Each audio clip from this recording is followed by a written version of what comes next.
Hey man, what's up? What's up? What's up? God damn, bro. Never enough time in the day. Never enough time. What's going on with y'all, man? I was trying to wait it out anyway, cause hell, nobody went live this morning, but everybody went live. Damn, like tonight. Like, what the fuck going on? Like niggas, everybody's on the night shift now. On the night shift.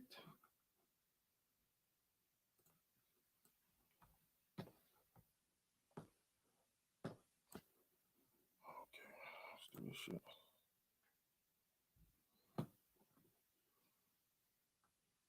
As you guys can see, man, um, uh, this is going to be a long series. So, like I said, I don't expect everybody to make it through, man. All right, I don't expect everybody to make it to the promised land. You feel me? But if and when you do, you'll thank me for it. And what you'll be able to do is share this with other people and go back and use it for some information that probably you did not know because I did not know myself. Again, I'm a guy that knows a lot, but I'm also a guy that knows I don't know everything. All right, almost everything, but definitely not everything, man. I'll shout out to everybody in the building, man. Pardon my tardiness. Omega Dreads, Fast as Life, Young Swift, Unsunken One, See the God, YouTube, Robert, Lapri, and Blaze. What's going on? Okay, Reggie, I'll check it, bro. I'll check your email, bro. I'll check it. All righty. So, everything. Let's see.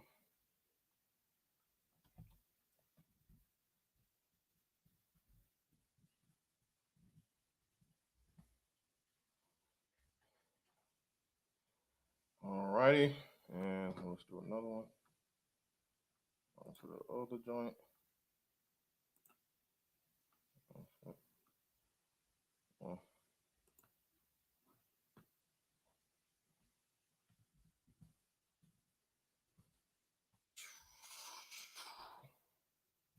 Hopefully, y'all Tuesday going good, man. Hopefully.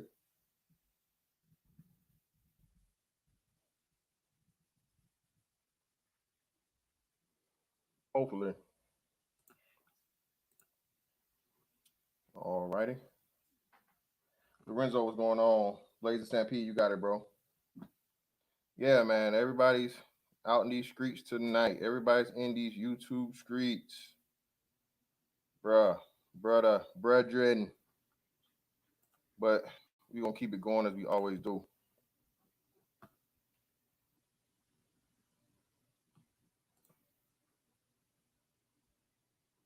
Let's see where we at.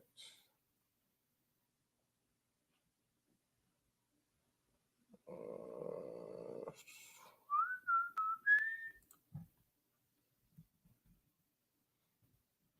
right. So, as the title goes, man, you want to hide something from the people, put it in a book, right?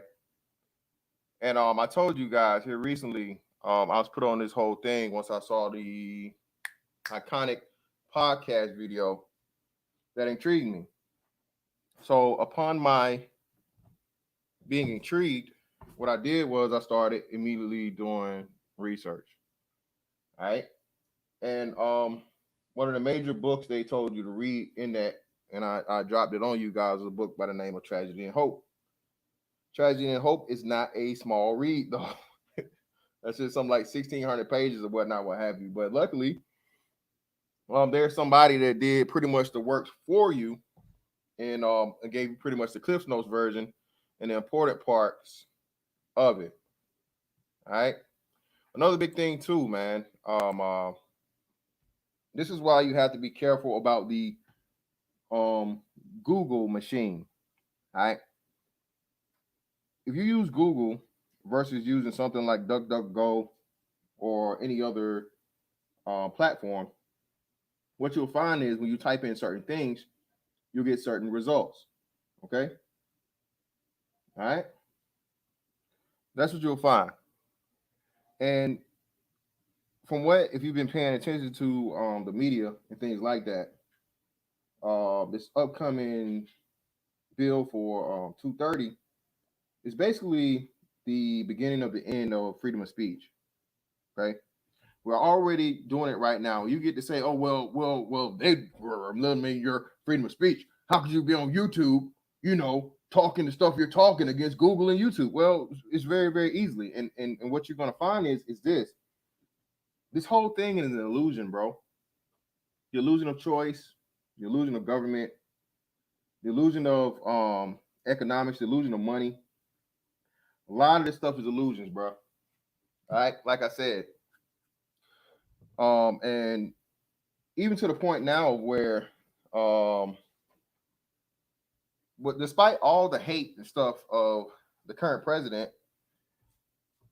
how many of you knew that he was nominated for a Nobel Peace Prize? I think at least twice. Put a one in the chat if you knew that President Trump was nominated for a Nobel Peace Prize. Put a two in the chat if you did not know. I'll give you about 30 seconds to reply. Then I'll ask you a second question. Who conservative your ass don't count?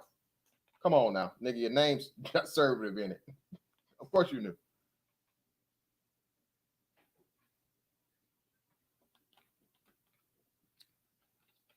Two. Am I? Oh shit! If Hope don't know, bro. Goddamn. I know he's still on top of this stuff. Man, so we got a mixture of ones and twos. Right now, the like it's gonna even out. But again, shout out to this space. Again, in this space, we are more highly. Oh shit, who's phenomenal? Say he didn't know that. Yeah, wow. So what happens is this: the media is a major part of the control over the people. Okay, this is why I tell any and everybody, bro. I did not start, being aware of the truth until I turned my TV off. Once I turned my TV off and I came to YouTube, and this is why I always give credence to Chronicles. Shout out to Chronicles Judah 144. All the stuff he was saying to me was just so crazy. It was, it was a conspiracy. It was outrageous. It was ridiculous. It was all these things. But he said the key word to me for the first time I ever heard in my life, bro. I think I was 30 or 31 years old, right? Right?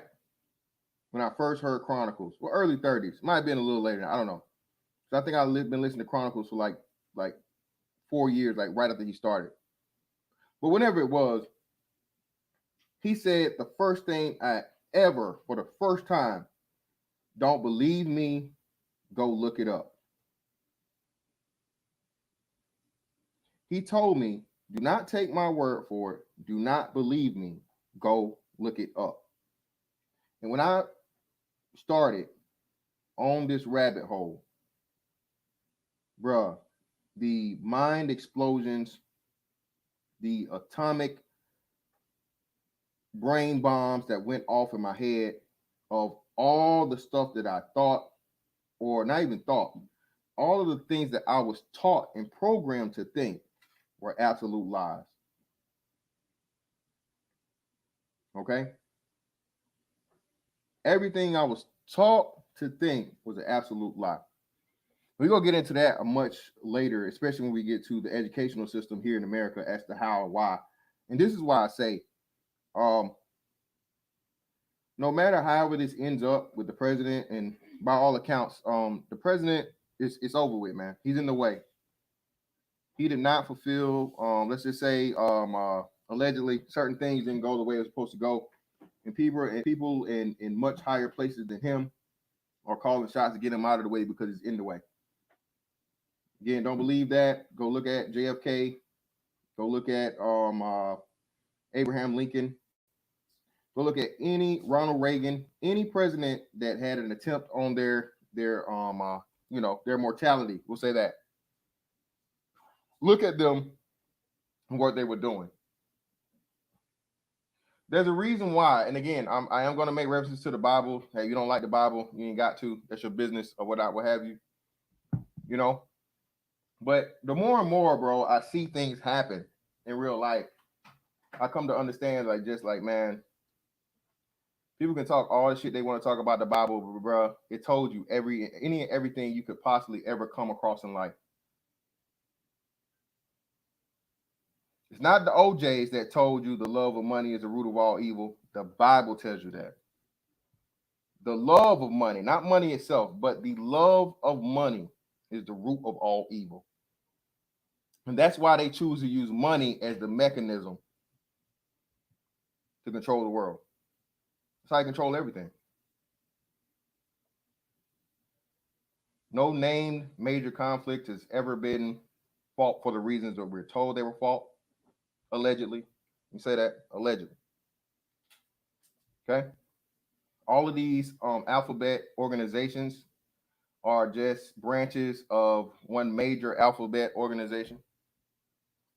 And if you stick with me from now to the end of this whole thing we get to, man, you're here to the end, you're going to have a complete and total different outlook about the state of not only the current time, but history itself. All right. And it's going to be quite scary, man. It's going to be quite unbelievable the things you're going to hear, but you're going to hear them. All right.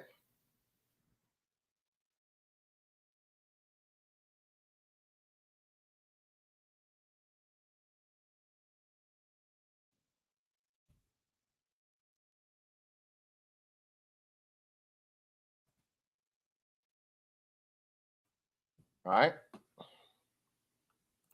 So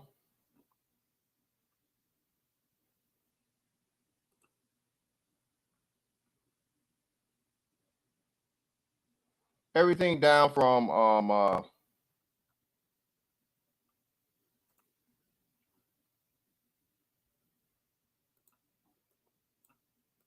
everything from Federal Reserve, politics, presidents, wars, educational system, all these things, bro, that we think we actually have the elections versus the selection. I have a complete and total understanding of what they mean by election versus selection now. Complete and total understanding. And that's how Woodrow Wilson got to be president and pretty much turned this whole entire country around from its original purpose from his presidency forward. Both world wars, all of those things, bro, can be found in a book. And shout out to Joe Plummer, the author of this. All his stuff is free, man. I'm still gonna buy these by paper because another big thing, like I tell you guys, man, all those dystopian novels were warnings. All right. When you have people that have not had to experience the raw, true form of oppression, you only hear stories about it. You don't know what it's like. You can only imagine it. Okay.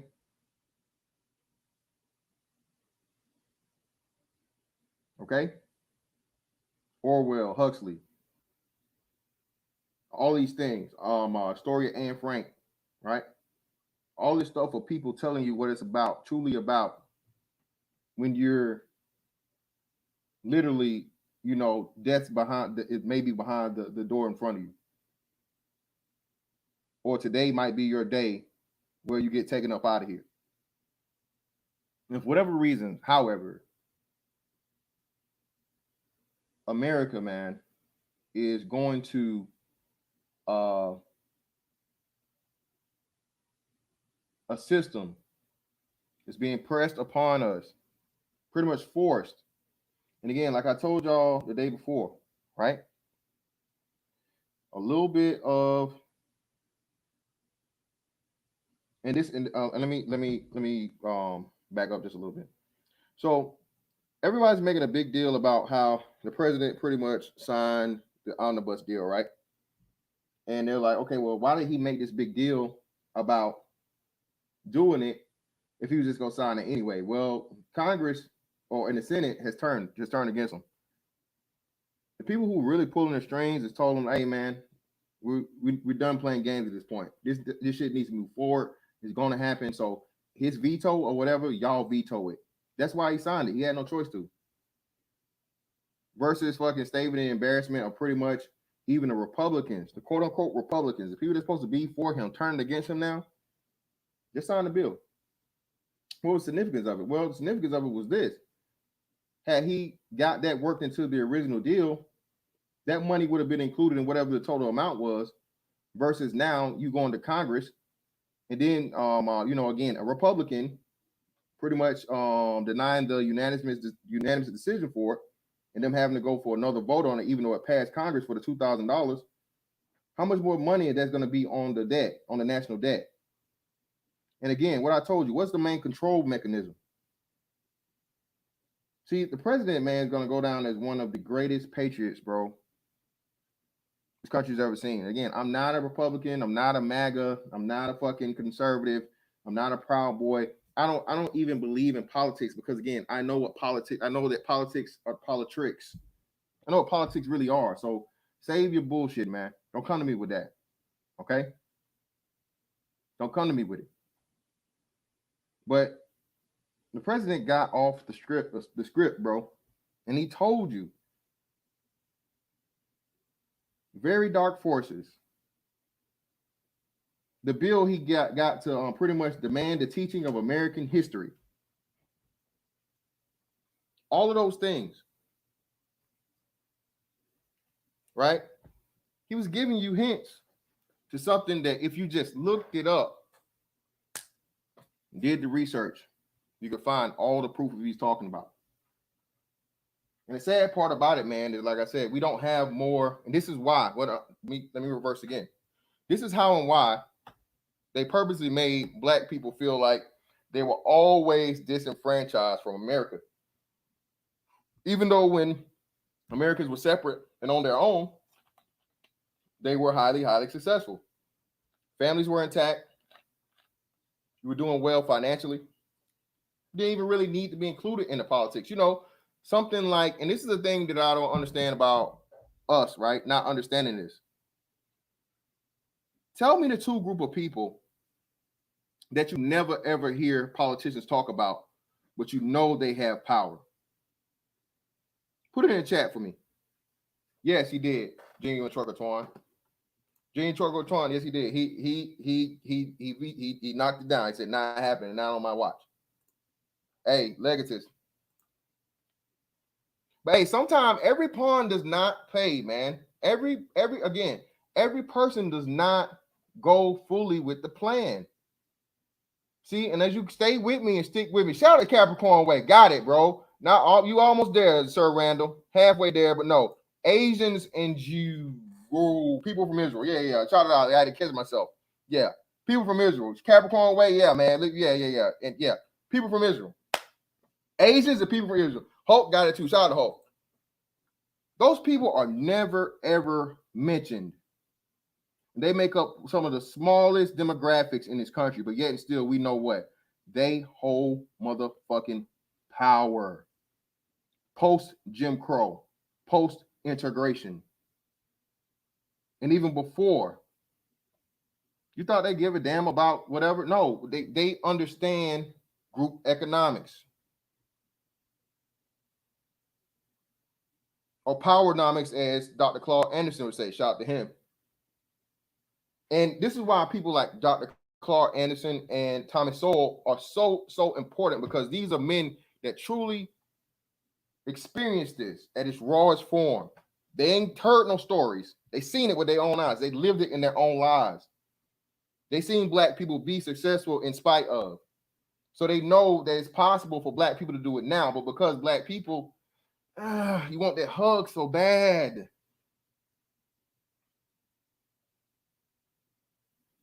Y'all want to depend on the fucking government instead of depending upon each other.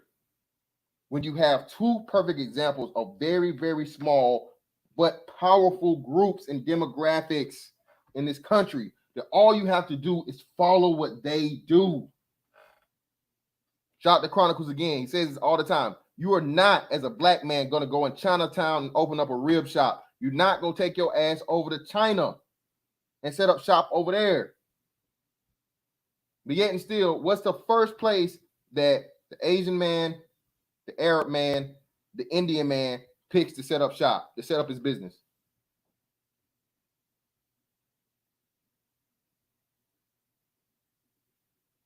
You buying his hundreds of $1,000 house. You're paying for his children's college tuition.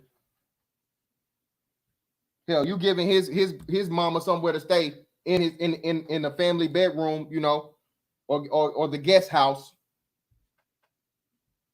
while your mom in the nursing home.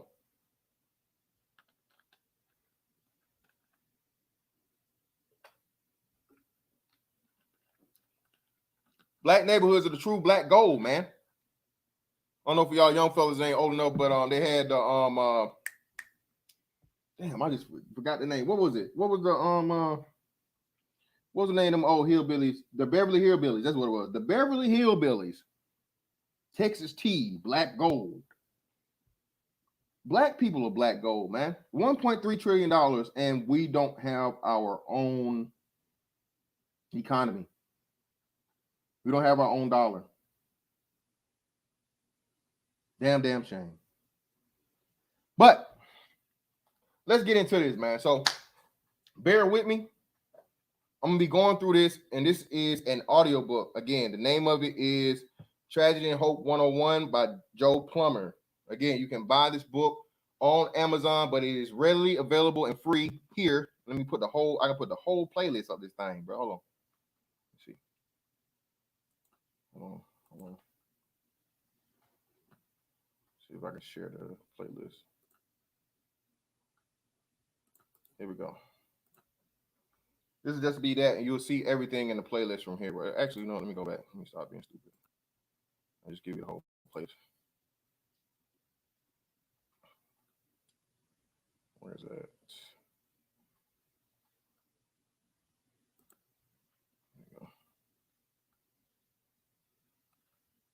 There we go. All right, here we go. And I'm going to give you the whole playlist right here.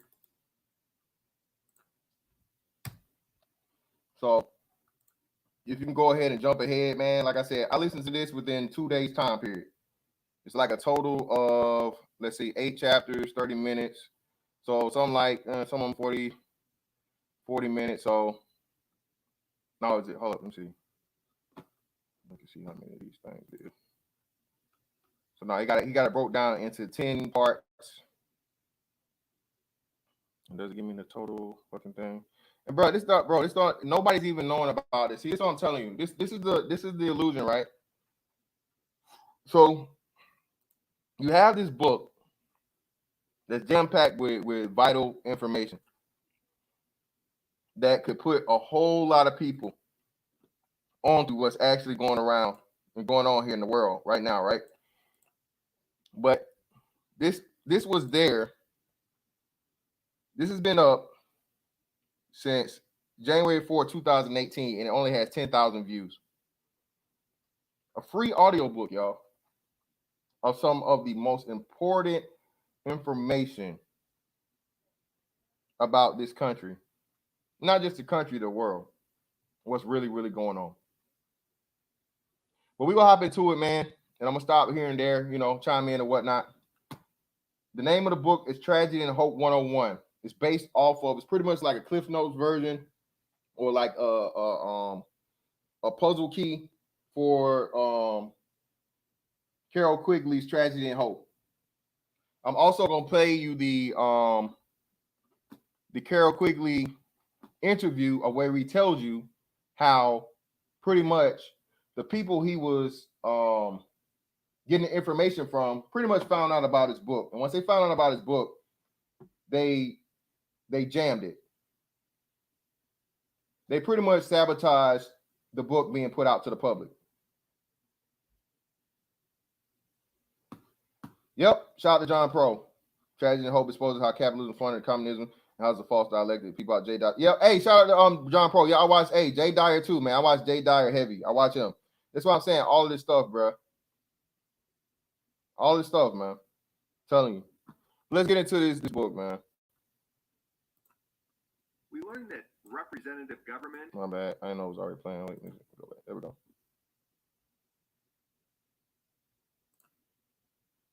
Have you ever felt like democracy is just an illusion?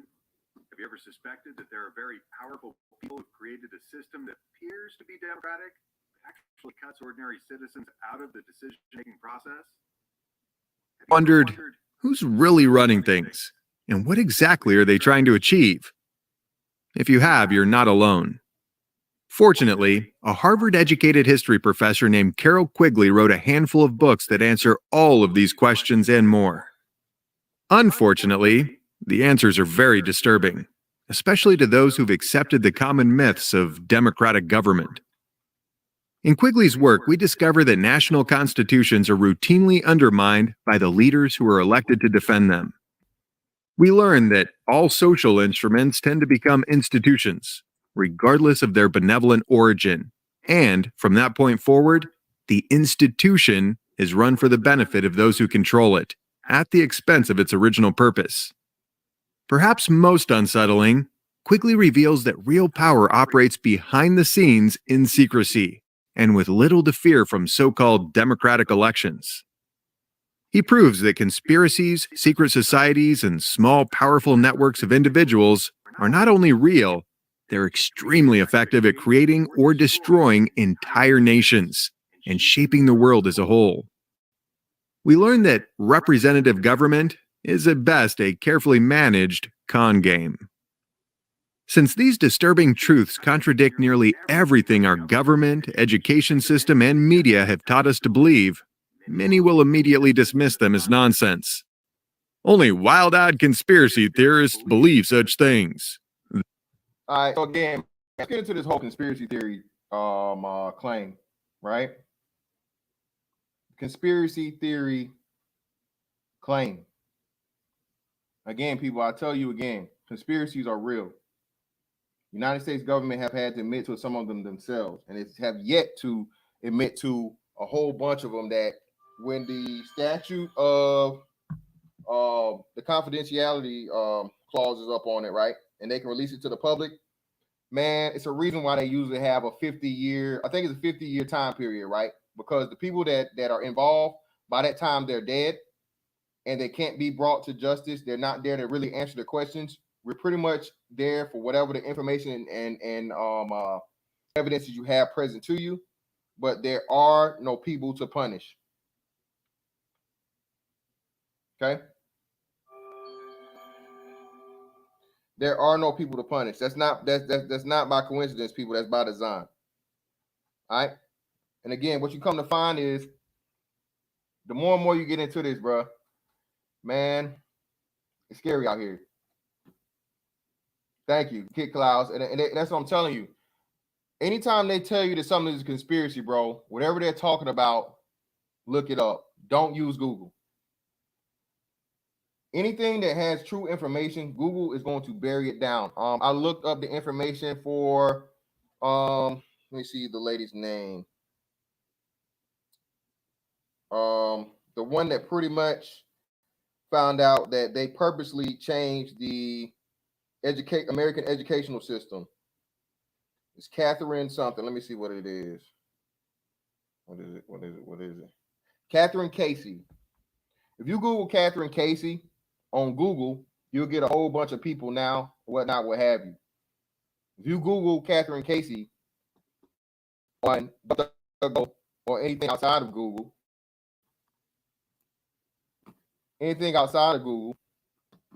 what you'll find is what you're actually looking for. This is the problem when you allow one organization, corporation, business, whatnot, what have you, to control information. Information is power, people. Knowledge and wisdom is the most powerful, most valuable thing on earth.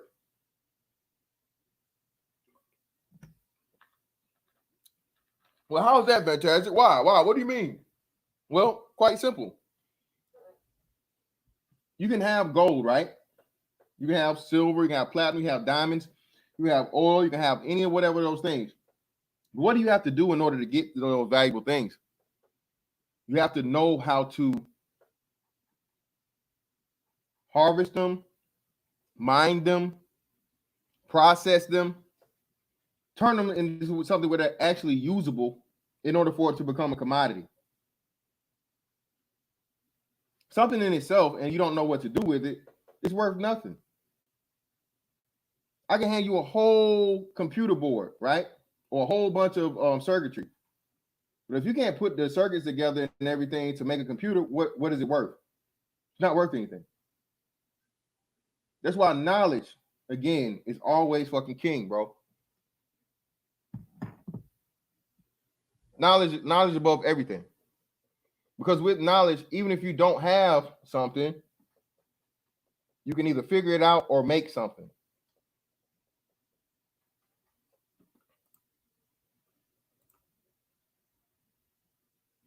Fatal dose, hey man, I'm just now, hey, I'm coming into it, bro. I'm getting on it quick, fast, in a hurry. They will say. However, there's one big problem. Carroll Quigley was no wild-eyed conspiracy theorist. Quite the contrary. Quigley was a prominent historian who specialized in studying the evolution of civilizations as well as secret societies. He studied history at Harvard University, where he earned his bachelor's, master's, and PhD degrees. He taught at Princeton University, Harvard University, and the School of Foreign Service at Georgetown University. He worked as an advisor to the U.S. Defense Department, the U.S. Navy, and the Smithsonian Institution. In short, Carroll Quigley was a well-connected and well-credentialed member of Ivy League society. Based on his own words and his training as a historian, it appears that he was chosen by members of a secret network to write the real history of their rise to power. However, as Quigley later realized, these individuals didn't expect or intend for him to publish their secrets for the rest of the world to see. Shortly after publishing Tragedy and Hope in 1966, the network apparently made its displeasure known to Quigley's publisher, and the book he had spent 20 years writing was pulled from the market. As Quigley recounts, the original edition published by Macmillan in 1966 sold about 8,800 copies, and sales were picking up in 1968 when they, quote, ran out of stock, as they told. That actual interview can be found on YouTube.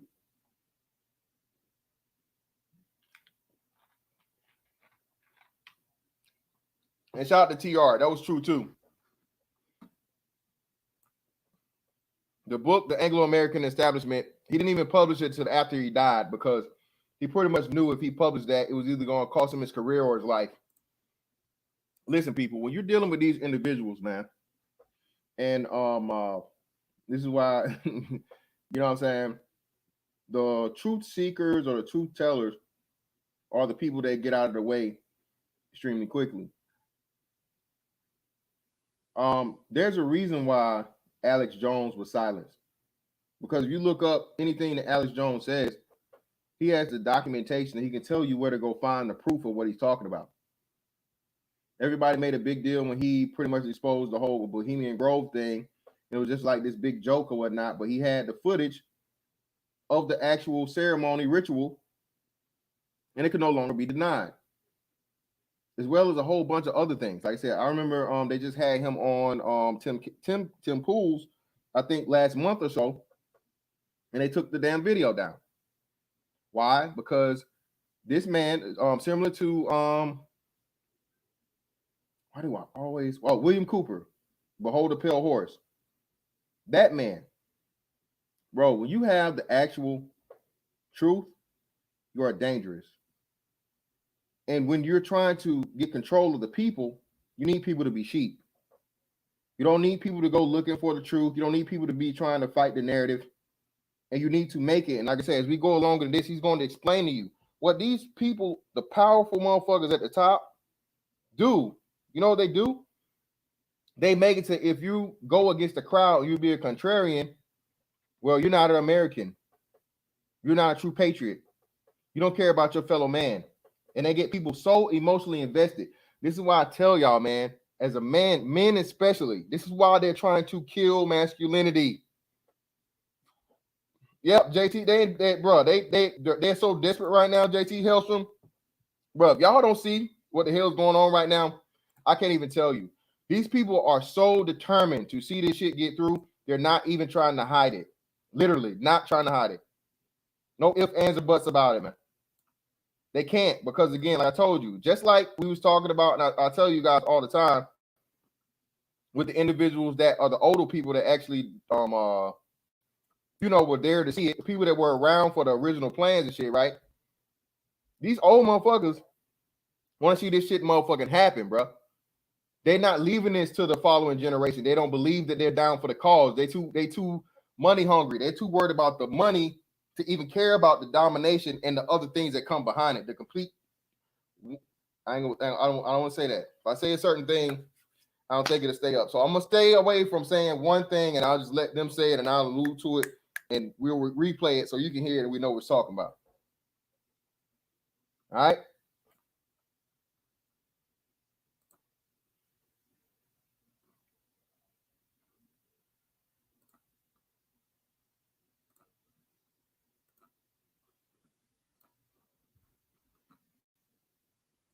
Told me. But in 1974, when I went after them with a lawyer, they told me they had destroyed the plates in 1968. They lied to me for 6 years, telling me that they would reprint when they got 2,000 orders, which could never happen because they told anyone who asked that it was out of print and would not be reprinted. They denied this until I sent them Xerox copies of such replies to libraries, at which they told me it was a clerk's error. In other words, they lied to me, but prevented me from regaining the publication rights by doing so. See, rights revert back to the copyright holder if the book is out of print, but not. Hey, and another big thing too, man. These laws and stuff that gets passed and these legalese, when I tell you probably not even 30, 40 years from now, we're going to be told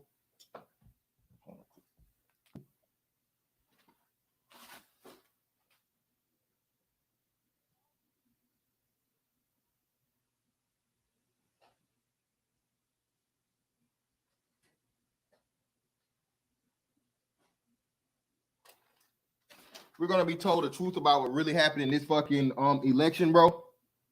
And they're gonna just be like, oh well, it is what it is. People should be vomiting in the streets, and not only that, I'm not gonna say the other part, because if you say certain things, you gotta be careful, man. Listen, another big thing too, this is not any type of, I'm not an extremist. I'm not a pro-black exceptionalist. I'm not any of these things. I'm just an American citizen, bro, that believes in the Constitution itself. And the Constitution, as we said for the long, is the last. America is the last harbinger of freedom for the world. If you destroy America, you control the world. You understand that? You have to break the people into believing, that they have sovereignty. Anybody that feels like they can operate within themselves and they have a freedom outside of, what the people above them, the people that are richer than them, the people that consider themselves the elite tell them to do, they're in the way, they're a threat, and they have to be eliminated. This is how and why communism was so deadly as it was. You cannot go against the crowd. You cannot have your own thought. Again, I say this for everybody that's against this fucking free speech shit, bro. Freedom of speech is not just speech.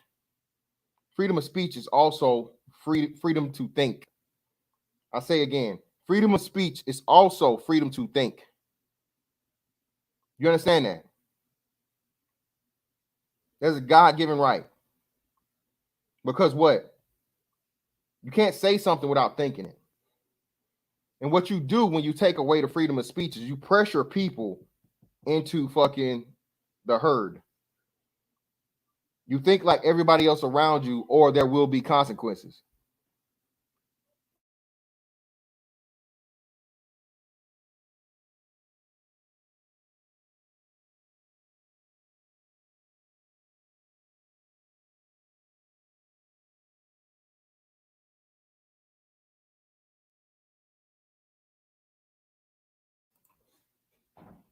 Freedom of speech, bro, is also freedom to think, man.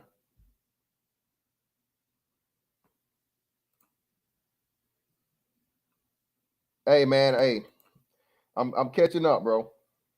Shout out to Roscoe, you got it, bro. And what these people want you to do, man, is not have a mind of your own. This is why the media is so important and what we're seeing the media do right now. Along with the president being nominated for 2 Nobel Peace Prizes, the president is the most influential man just now announced, I think, today. For the first time, he overcame Barack Obama, right? You know, the same Barack Obama that gave money to China that for studying the same COVID-19 vaccine that's out here now terrorizing the world, global pandemic. You know that one. Same Barack Obama that promoted alternative lifestyle rights when he said there's nothing he could do directly for black people. That Barack Obama. Same Barack Obama that authorized so many fucking drone strikes and had, I think, the largest number of casualties of like any president. This is what y'all don't understand, bro. The only thing that matters to them is getting the job done. This is why in, certain things, they say lawful orders, not just orders because somebody said them. See, you have people that just follow orders, any orders, no matter what. Hey, go shoot that baby in the head. That's who they want. No question. Don't talk back. Don't have a mind of your own. Anybody that's over you that tells you to do it, you do it. That's not lawful. That's not how humans operate. You're supposed to have a fucking moral compass. You're supposed to have a fucking spine. You're supposed to have a conscience. You're supposed to have a fucking will to do the right thing, quote unquote. Don't bitch up like a pussy just because a motherfucker that got one more stripe than you tells you to do something and not question it.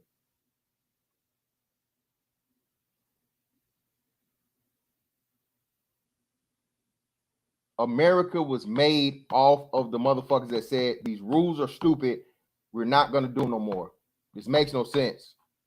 We're starting our own shit. That is the essence of being a fucking American, bro. When they talk and they tell you about these atrocities that happen in fucking Germany, happen in China, happen in Russia, happen in Spain. You know what these people did? The motherfuckers that were the most gruesome murderers in the history of this fucking world, they didn't ask any questions. They only did as they were told. Me and motherfuckers like that never, ever get along, bro. Tell y'all a little story. So, way back when I first started this shit, right? They had this thing of where they make you do busy work. And one time, one of the dudes was like, hey, you guys need to go out there and sweep the flight line. And I'm like, sweep the flight line? What do you mean? You heard what I said. Sweep the flight line. From here all the way to the end of this and blah, blah, blah, and blah, blah, blah. And I'm like, whoa. Like, what? The fuck? What? Why are we doing it? This makes no sense. So, me being the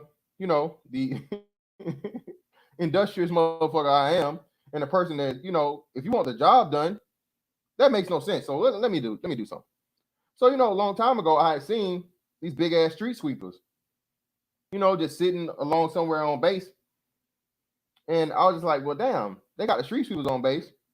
They never hardly ever sweep the streets. So I imagine what they're using these street sweepers for. Oh, well, by all means, more likely than not, they're using for the flight line. So you know what I did? I called fucking transportation or whoever it was. And I was like, hey, I'm over here at such and such command. Could we get you guys to fucking, come through here and sweep the flight line, where we had the things at. All the birds are in the hangar. It is what it is. And can we get you guys to come through? All right, sure, no problem. Hell, we don't even do anything ever. So we're kind of glad you called. Yeah, we'll be right through. And within 20 minutes, fucking street sweepers were there. And that motherfucker was pissed. Who called the street sweepers? Who called the street sweepers? I've told you guys to get out there and sweep the West End. Well, I did. I did exactly what you said. I didn't do it the way you want to do it, which I don't even understand. Like, what is this? What are you trying to do here? Did you want the job accomplished, or did you want to, like, you know what I'm saying? I couldn't say it, but I'm thinking in my mind, you want to swing your dick.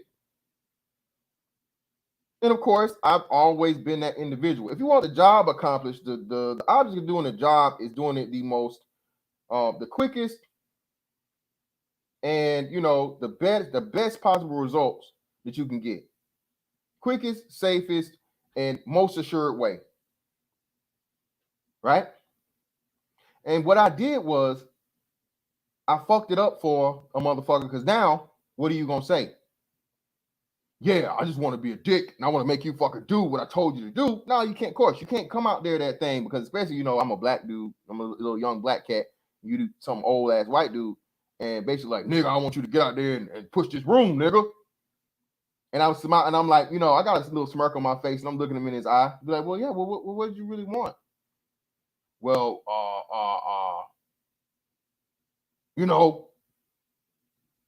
and the motherfucker walked off. And not only did I fuck him up from that time, I fucked him up from that time permanently, because everybody knew, damn, we didn't even know this was an option. That was a good idea. All we got to do now is just fucking, anytime we got all the fucking things in the hangar, just call the fucking street sweepers. They come through and voila. The thing is done more efficiently. It gets done quickly, and we don't have to do this and that.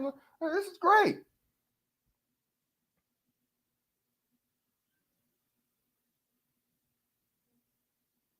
I know all about following orders, man. But the stupid ones, just because you feel like it and all that other shit, I never been one for that. Even when I first got into shit. And what you're going to need, what we're going to need here, bro, you're going to have to point and see them motherfuckers that are like that.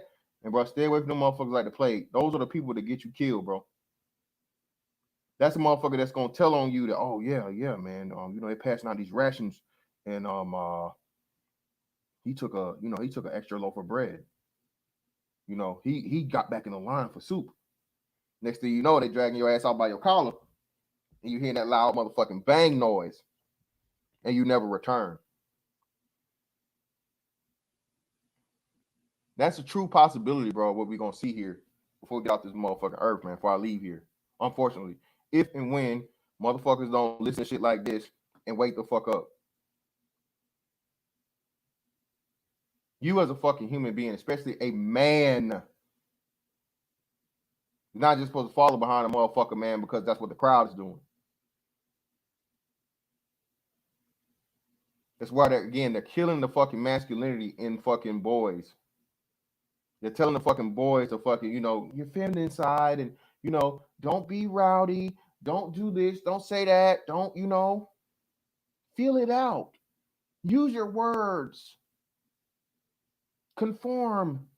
You shouldn't have a problem with the LGBT. If they just hit on you, take it as a compliment. This is the shit they putting out the boys, man. You should, natural born women are real women. If you refuse to date them, it's something wrong with you. So, whoa, wait, what now? Whoa, that's a man. No, it's not. It's not a man. It's ma'am. This is what is being forced upon our fucking children, man, our sons. Black men, they want ours first.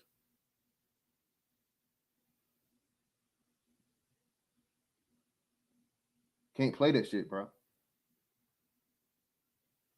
Young Swill, keep being a mean ass motherfucker, bro. Nope. Don't let them turn you, dog. Don't fucking do that shit. Not if the book is simply out of stock.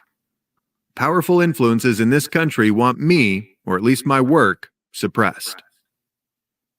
A book like no other. If you decide to read Tragedy and Hope, the first thing you're likely to notice is its size. At over 1,300 pages, approximately 600,000 words, and weighing in around 5 pounds, it's safe to say that it wasn't written for the casual reader. Nor was it written like a novel, bursting with scandalous and interesting conspiratorial tidbits on every page. Rather, as one would expect from an Ivy League historian, it's a long and often tedious read, of which 95% consists of basic economic, political, and diplomatic history. However, within the other 5%, you'll find some truly astonishing admissions about the existence, nature, and effectiveness of covert power. In both Tragedy and Hope and the Anglo-American Establishment, Quigley reveals the existence of a secret network that formed to bring all the habitable portions of the world under its control. I know of the operations of this network because I've studied it for 20 years and was permitted for 2 years in the early 1960s to examine its papers and secret records. I have no aversion to it or to most of its aims, and have for much of my life been close to it and to many of its instruments. I've objected both in the past and recently to a few of its policies, but in general my chief difference of opinion is that it wishes to remain unknown, and I believe its role in history is significant enough to be known. Quigley informs us that this wealthy Anglophile network cooperates with any group that can help it achieve its goals. This includes communists, which on the surface would seem to be the sworn enemy of super-wealthy capitalist conspirators. He chronicles how the network formed in the late 1800s in England and immediately began creating front groups. By 1919, it had formed the Royal Institute of International Affairs, also known as Chatham House. And it went on to create other extremely powerful institutes within the chief British dominions and in the United States. Hiding behind these front groups, the network began secretly exercising its power. In the United States, the main institute was named the Council on Foreign Relations, or CFR, which Quigley described as a front for J.P. Morgan and Company. Make sure you guys pay attention to all this stuff, man. Council of Foreign Relations, World Health Organization, League of Nations. All of these alphabet shits, bro, are part of the same fucking shit, bro. If you start looking into the people that's always random, you'll start seeing the link of that too. Before long, the network expanded its operations, spreading like cancer into our universities, media, and especially government foreign policy. On this basis, which was originally financial and goes back to George Peabody, there grew up in the 20th century a power structure between London and New York which penetrated deeply into university life, the press, and the practice of foreign policy. In England, the center was the Round Table Group, while in the United States it was J.P. Morgan and Company, or its local branches in Boston, Philadelphia, and Cleveland. The American branch of this English establishment exerted much of its influence through 5 American newspapers: the New York Times, New York Herald Tribune, Christian Science Monitor, the Washington Post, and the lamented Boston Evening Transcript. And New York Times. Who was the man of the year on the New York Times before he pretty much became the most hated individual in the history of mankind? Who was that, y'all?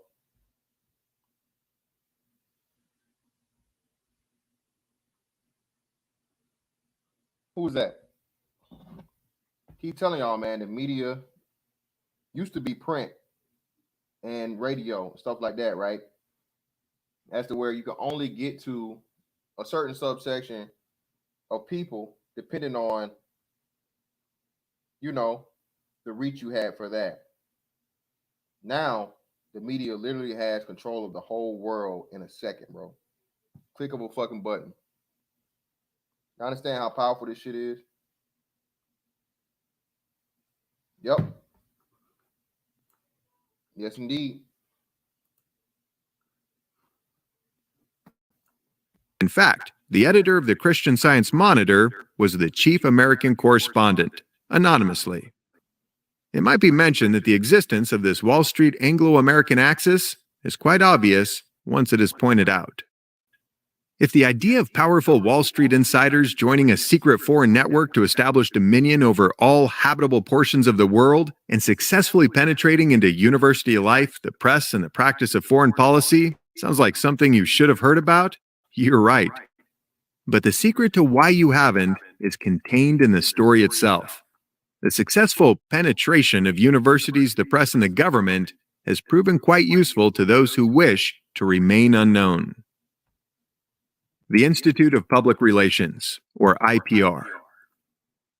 Quigley provides many examples of network infiltration and manipulation. For instance, on pages 132 and 953 of Tragedy and Hope, he exposes yet another front group called the Institute of Pacific Relations, or IPR. Because the IPR provides priceless insight into the deceptive nature and true power of the network, we'll briefly cover it here. Let's begin with the final report of a U.S. Senate investigation of the IPR.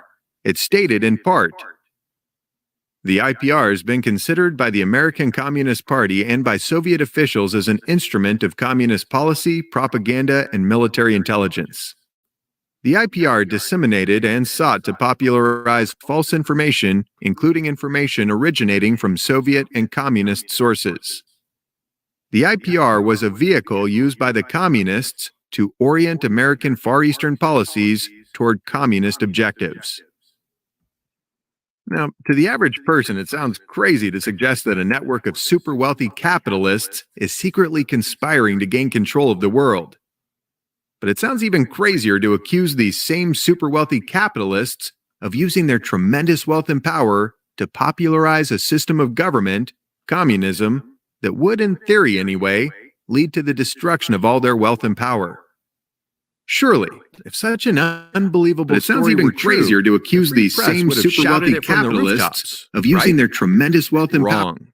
Let's jump ahead for just a second and look at how Quigley described the network-directed media cover-up of the Senate investigation. It soon became clear that people of immense wealth would be unhappy if the investigation went too far, and that the most respected newspapers in the country, closely allied with these men of wealth, would not get excited enough about any revelations to make the publicity worthwhile, in terms of votes or campaign contributions. As this demonstrates, the network fully understands the importance of controlling public opinion. This also provides a glimpse into how it can do so. If a disturbing truth isn't reported on by a respected news outlet, it might as well not exist. The vast majority of citizens will remain forever oblivious. Additionally, in this particular case, any senator that insisted on taking the investigation too far would surely face a smear campaign by the same press that was ignoring the IPR story. Shortly thereafter, the people of immense wealth who ordered the smear campaign could be counted on to retaliate financially as well. And again, man, this is the oldest playbook in the book, man. Anybody that gets off code or whatever, once they get into those senator seats or congressional seats, you go against the big motherfuckers. Hey, man, some story comes out about you. Whatever your deepest, darkest secrets are, they go ahead and let this shit out the bag. When you don't play by the rules, especially if they help put you there. If you somehow got through the cracks without any help from them or whatsoever, hey, you might just be up in there, man, and it is what it is. Certain families, like I said, man, are just not with it. That's why you got the Kennedys.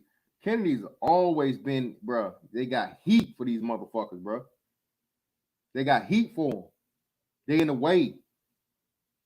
Another great example will be Rand Paul and Ron Paul. People that sit up and fucking tell you the truth, but they got enough of a fucking network on their own to combat these motherfuckers. And those are very few people. So again, just imagine if you had a family, right, that's able enough to have enough goddamn clout, power, and influence to go toe-to-toe with these motherfuckers, right? All right, to the point of where, hey, bitch, we in here. We connected too. Nah, I ain't getting down. They had to take them out, bro. What could a whole country of individuals that actually knew the truth do? What could they do? What could they do?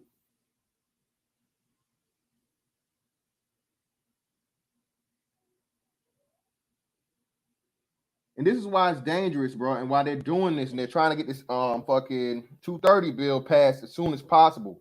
Bro, they are keeping you away from information. And they know that fucking there's too many people out here, bro.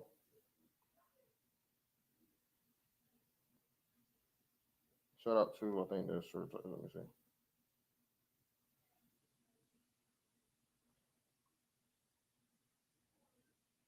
Yeah, shout out to Sir Tice for the 5, brother. Appreciate you. I'll catch the replay and I post my thoughts. Appreciate you, brother.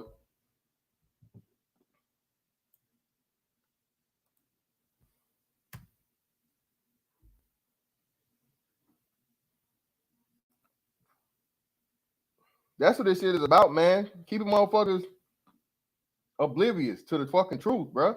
And it's out here. That's the thing about it. That's the craziest part about it.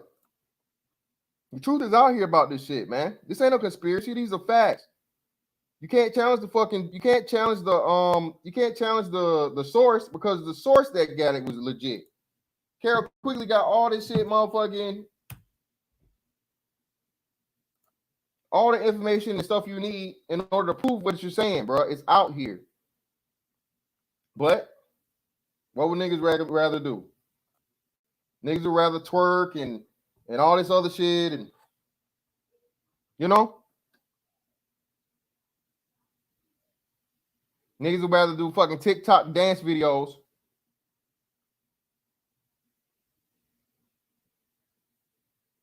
But again, man, it's a reason why you keep seeing these celebrities setting all this shit and doing all this stuff, bro. This is how and why the fathers had to be removed, especially in the black community. You notice how those dudes, it's just a big difference. And I think right now we're having a lot of people talk about the fact of the matter and the truth when it comes to these young black athletes that make these college teams and these professional sports leagues billions upon billions of dollars. Billions of dollars. All right. College is not paying them shit. Professional teams are paying them pennies compared to what they're getting. And how these mamas, man, pretty much pimp their sons out. These mamas get to hop up there and argue with the coach and all this other shit. The only father figures a lot of these dudes ever had in their lives, man. The moms get to hop up there and get all the fucking credit for doing what?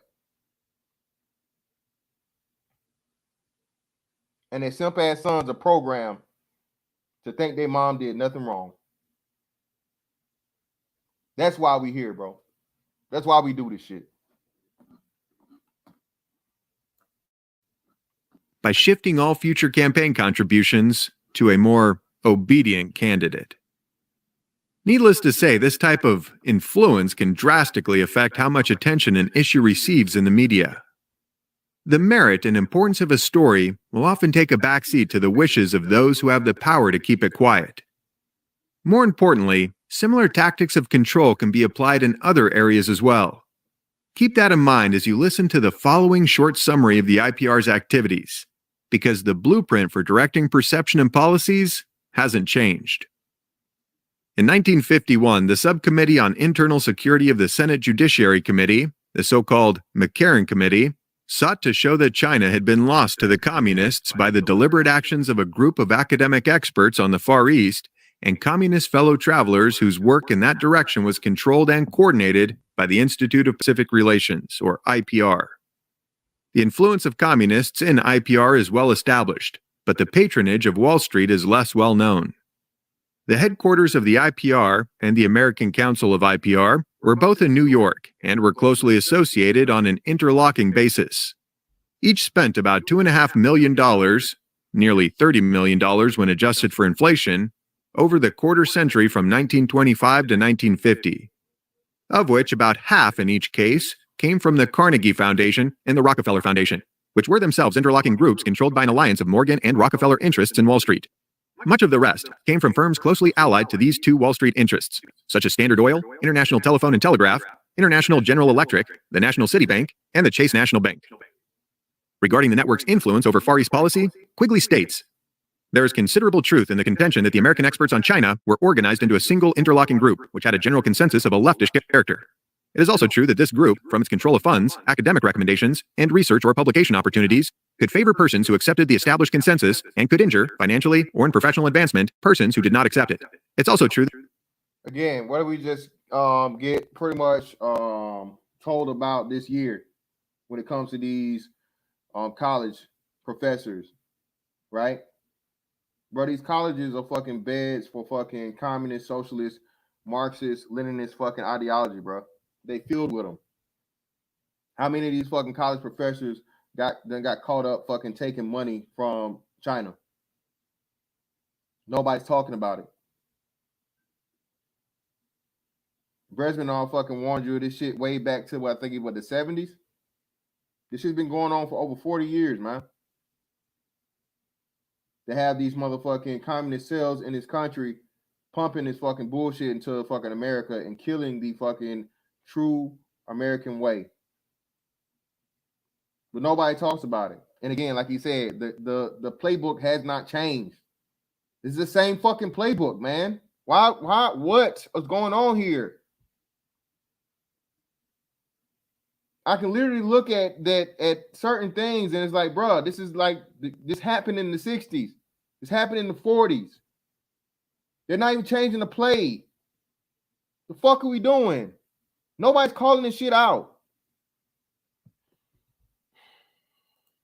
That the established group, by its influence on book reviewing in the New York Times, the Herald Tribune, the Saturday Review, a few magazines, including the liberal weeklies, and in the professional journals, could advance or hamper any specialist's career.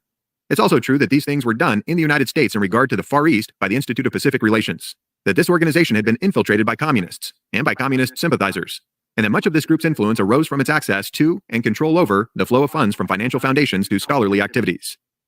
Quigley continues. Scholarly activities. This is why I tell you, man. All them fucking degrees and shit, bro. Gotta be careful. A lot of these motherfuckers out here talking about this fraternity shit. Hey, gotta be careful with that too. Just saying. Awards for work in the Far Eastern area required approval or recommendation from members of IPR. Moreover, access to publication and recommendations to academic positions in a handful of great American universities concerned with the Far East required similar sponsorship. And finally, there can be little doubt that consultant jobs on Far Eastern matters in the State Department or other government agencies were largely restricted to IPR-approved people. The individuals who published, who had money, found jobs, were consulted, and who were appointed intermittently to government missions were those who were tolerant of the IPR line. Amazingly, after admitting all of this, Professor Quigley somehow concludes, quote, "The charges, accepted and proliferated by the neo-isolationists in the 1950s and by the radical right in the 1960s, that China was lost because of this group, or that the members of this group were disloyal to the United States, or engaged in espionage, or were participants in a conscious plot, or that the whole group was controlled by Soviet agents or even by communists, is not true." In Quigley's defense, the last part of his statement is obviously accurate. The group wasn't controlled by Soviet agents or even communists. Rather, according to Quigley himself, the group was controlled by a secret network of individuals who, quote, "have no aversion to cooperating with the communists or any other groups and frequently does so." Again, man, they alluded to this in the series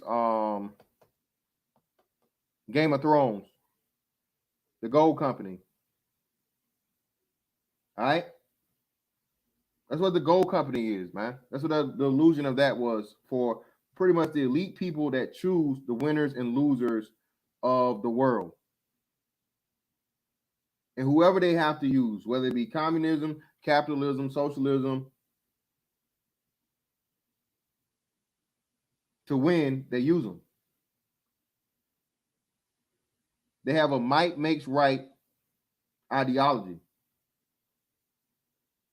You got to break a few eggs to make an omelet, right? Casualties don't matter to them. They don't find any value in human life. They don't care about any of that. Whatever it takes to win, that's a win. All right? They don't care if a whole nation is destroyed. They don't care if millions of people die. They don't care if a fucking currency is done away with. They don't care about any of that shit. Because the goal is power, complete and total totalitarian rulership, bro. That's the goal.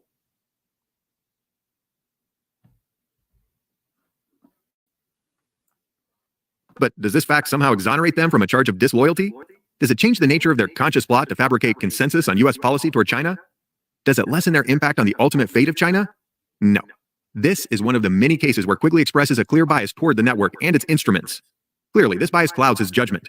For instance, he repeatedly describes the network's methodical deception of others, but apparently he never questions whether he too might have been deceived. He describes the carnage of their mistaken policies, but their good intentions are always accepted without a second thought. Combine this favorable bias with his open contempt for the radical right and neo-isolationists, and poorly reasoned conclusions are nearly unavoidable. His casual dismissal of the IPR's role in the fate of China provides but one shining example. That Quigley can admit the IPR had tremendous financial and political power, a specific agenda, and actually achieved its goals, but then attribute the rise of Mao Zedong solely to the incompetence and corruption of Chiang Kai-shek's regime is difficult to explain. It's worth mentioning that shortly after the creation of the IPR in 1925, the civil war in China conveniently began. One possible reason, although conjecture, for why the network might have preferred a communist regime in China is revealed in the following statement. From the broadest point of view, the situation was this. The rivalry between the two superpowers, the United States and Soviet Union, could be balanced, and its tensions reduced only by the coming into existence of another great power on the landmass of Eurasia. There were three possibilities of this: a federated and prosperous Western Europe, India, or China. The first was essential. One of the others was highly desirable, and possibly all three might be achievable. But in no case was it essential or even desirable for the new great power to be allied with the United States. If the Soviet Union were boxed in by the allies of the United States, it would feel threatened by the United States, and would seek security by more intensive exploitation of its resources in a military direction, with a natural increase in world tension. If, on the other hand, the Soviet Union were boxed in by at least two great neutral powers, it could be kept from extensive expansion by 1, the initial strength of such great powers, and 2, the possibility that these powers would ally with the United States if the Soviet Union put pressure on them. The great game of playing one side off another, engaging in balance of power politics, is discussed many times throughout Quigley's book. I've included that reference only because it provides a potentially logical motive, at least logical in the realpolitik sense of the word, for the network's policy toward China. Now, returning to Quigley's characterization of the IPR scandal and the subsequent lack of media coverage referenced earlier. As a result of continuing pressure spurred on by the radical right, the network soon found itself the target of 2 congressional investigations. Quigley describes the second of these investigations, the Reese Committee, this way. A congressional committee followed backward to their source the threads which led from admitted communists like Whittaker Chambers through Alger Hiss and the Carnegie Endowment to Thomas Lamont and the Morgan Bank fell into the whole complicated network of the interlocking tax-exempt foundations. The 83rd Congress in July 1953 set up a special committee to investigate tax-exempt foundations with Representative B. Carroll Reese of Tennessee as chairman. It soon became clear that people of immense wealth would be unhappy if the investigation went too far, and that the most respected newspapers in the country, closely allied with these men of wealth, would not get excited enough about any revelations to make the publicity worthwhile, in terms of votes or campaign contributions. An interesting report showing the left-wing associations of the interlocking nexus of tax-exempt foundations was issued in 1954 rather quietly. 4 years later, the Reese Committee's general counsel, Renee A. Wormser, wrote a shocked but not shocking book on the subject, called Foundations, Their Power and Influence. And this is how they stay in power, bro. They literally control the motherfucking information that gets out to the people when it's broad daylight, bro. When it's been found, when it's been proven. Years after the fact. The Tuskegee experiment is a perfect example of this. And then, for whatever reason, like I say, you niggas are considering this shit, bro. It's the same play. How are we going through this a second time, bro? This is literally the same play, except this time they're fucking telling you about it, and they're trying to convince you that it's your duty to fucking do it. They're doing you a favor. Last time they didn't tell you till after the fact, years after. When somebody wants to say to you fucking conspiracy theory, man, just tell them that. I mean, especially as a black man, bro, get out my face. Tuskegee experiment. Shut the fuck up. Get out my face. And who do they use to fucking do it? Quigley closes this chapter on the network with the following. The financial circles of London and those of the eastern United States reflects one of the most powerful influences in the 20th century American and world history. The two ends of this English-speaking axis have sometimes been called, perhaps facetiously, the English and American establishments. There is, however, a considerable degree of truth behind the joke, a truth which reflects a very real power structure. It is this power structure which the radical right in the United States has been attacking for years, in the belief that they are attacking the communists. Again, as Quigley points out, the power structure that he exposed isn't loyal to communism, or socialism, or fascism, or capitalism. The network is happy to exploit the rhetoric of any movement or ideology, prop up any dictator or tyrant, and support any economic or political model, provided it serves their one overarching aim: That aim, to bring all the habitable portions of the world under their control, is as old as the lust for power itself. The death and suffering that their policies have already caused in pursuit of this aim are incalculable. Allowing them to continue as they have will only bring more of the same. As W. Cleon Skousen states in The Naked Capitalist, "As I see it, the great contribution which Dr. Carroll Quigley unintentionally made by writing Tragedy and Hope was to help the ordinary American realize the utter contempt which the network leaders have for ordinary people. Human beings are treated en masse as helpless puppets on an international chessboard, where giant..." Listen, bro. We are considered the useless eaters, the profane, the people that are just in the way. They don't even see you. They don't even see you as human beings.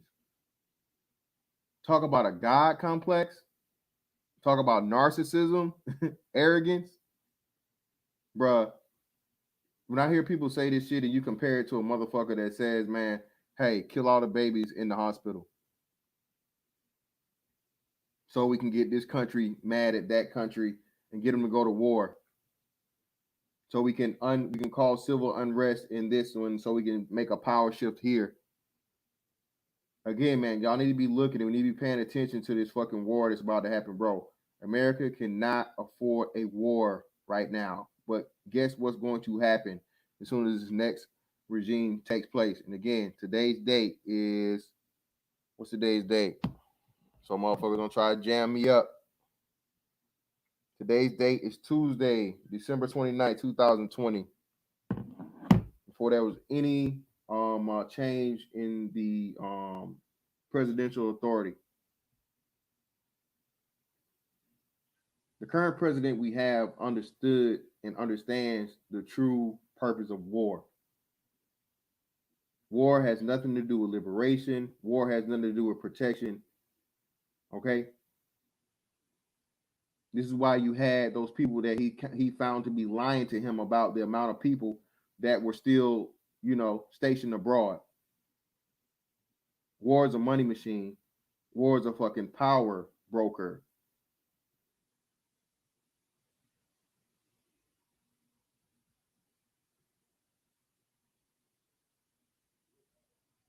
Telling y'all, man. Better be ready. Better be prepared, bro. Science of economic and political power subject them to wars, revolution, civil strife, confiscation, subversion, indoctrination, manipulation, and deception. Skousen hit the nail on the head. Tragedy and Hope revealed something even more important than one of the most powerful influences in the 20th century American and world history. It inadvertently revealed the mindset of those who wield such power. It exposed the astonishing arrogance and hypocrisy of those who feel they have the right to rule billions of other human beings. If there's one goal for this book, it's to expose the attitude and inherent nature of those who seek to dominate others. Don't worry about remembering all of the dates and names that have been listed. Don't worry about trying to recall all of the specific events. All of that information will always be here and on the website if you need to find it again. Instead, make it a point to simply verify the following. There is no lie that these men will not tell. There is no crime that they will not commit. The only measure of right and wrong, in their view, is whether their tactics succeed or fail. This might sound like hyperbole now, but by the end of this audiobook, you'll understand the truth of this assertion. The network's game is won by those who calculate properly, and moral considerations only impede accurate calculation. An introduction to Realpolitik. Henry Kissinger personifies the essence of the network mindset. In his book Diplomacy, he introduces his readers to the amoral concepts of raison d'etat, translated as reasons of state or state interests, and Realpolitik.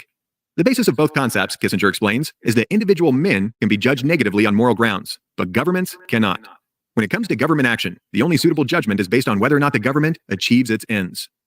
Throughout his book, Kissinger praises those who are wise enough to govern by these concepts, and practically mocks those who object on so-called moral grounds.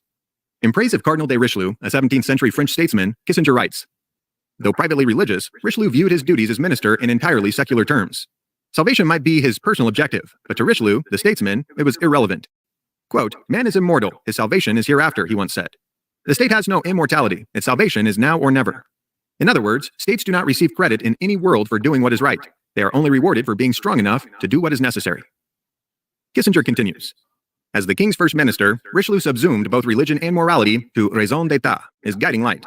Richelieu was indeed the manipulator described, and did use religion as a tool of manipulation. He would no doubt have replied that he had merely analyzed the world as it was, much as Machiavelli had. Like Machiavelli, he might well have preferred a world of more refined moral sensibilities, but he was convinced that history would judge his statesmanship by how well he had used the conditions and the factors he was given to work with. Now, to clarify, according to statesmen like Kissinger, the moral and legislative laws that limit the actions of ordinary men do not apply to a select few. To escape accountability, the ruling class needs only to invoke the name of the state. This, of course, is the same position held by past rulers who justified theft, deceit, torture, slavery, and slaughter in the name of... And again, man, like I said, this is how and why they always put it on the government, and then they challenge your loyalty to said government. Are you not a statesman? Do you not care about your fellow man? Do you not care about your fellow human being, even if they're not a statesman, or you don't say share the same nationality? Don't you want to save the poor children that are being oppressed, being murdered and killed by whatever regime, terrorist organization, dictator, tyrant that's in power doing these atrocities to those people? Do you not care? And then when you actually do the fucking thing, man, you come to find out that all these people that were quote unquote those same tyrants were put in power by the same elite group. Everybody from Chavez to Saddam Hussein to Gaddafi. What was the dude? What was the last dude that they claimed that he did the they claimed he was using sarin gas on the people? Who was that? Did they get him? They got him too, didn't they? Or did they ever get him up out of there? I don't think they killed him. What was the last dude after Gaddafi? Help me out, y'all. I can't think of his name. Yep. National Security, aka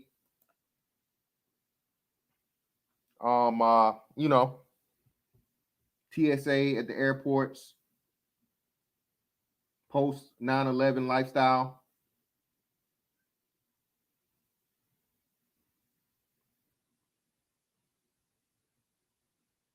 Yeah, Bin Laden too. Assad, shout out to you. Yeah, Assad. There we go. Did they get it? Yeah, Assad. They tried it with him, bro.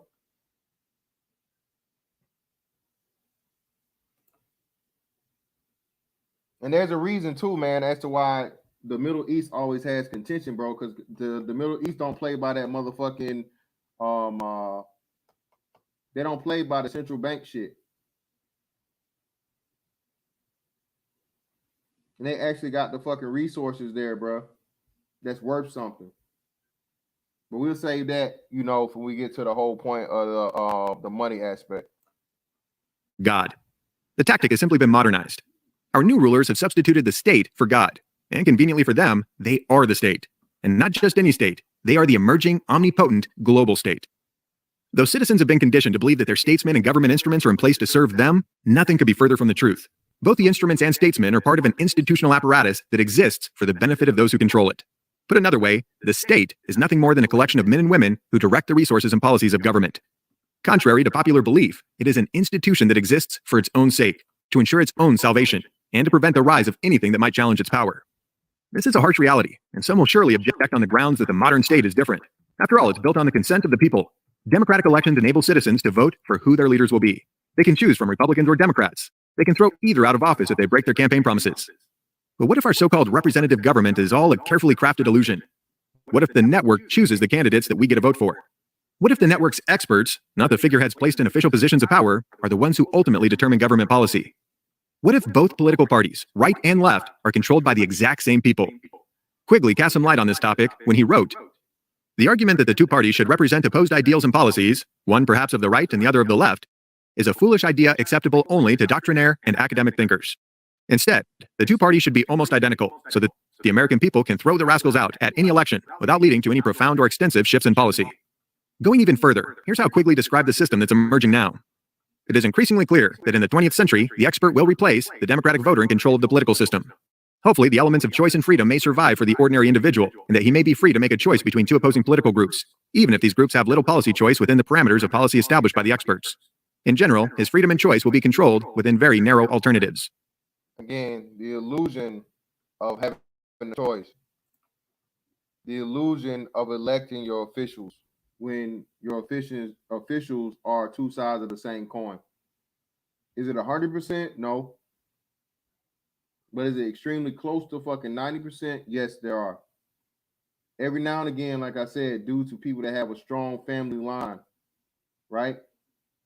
That's clicked up, linked up themselves.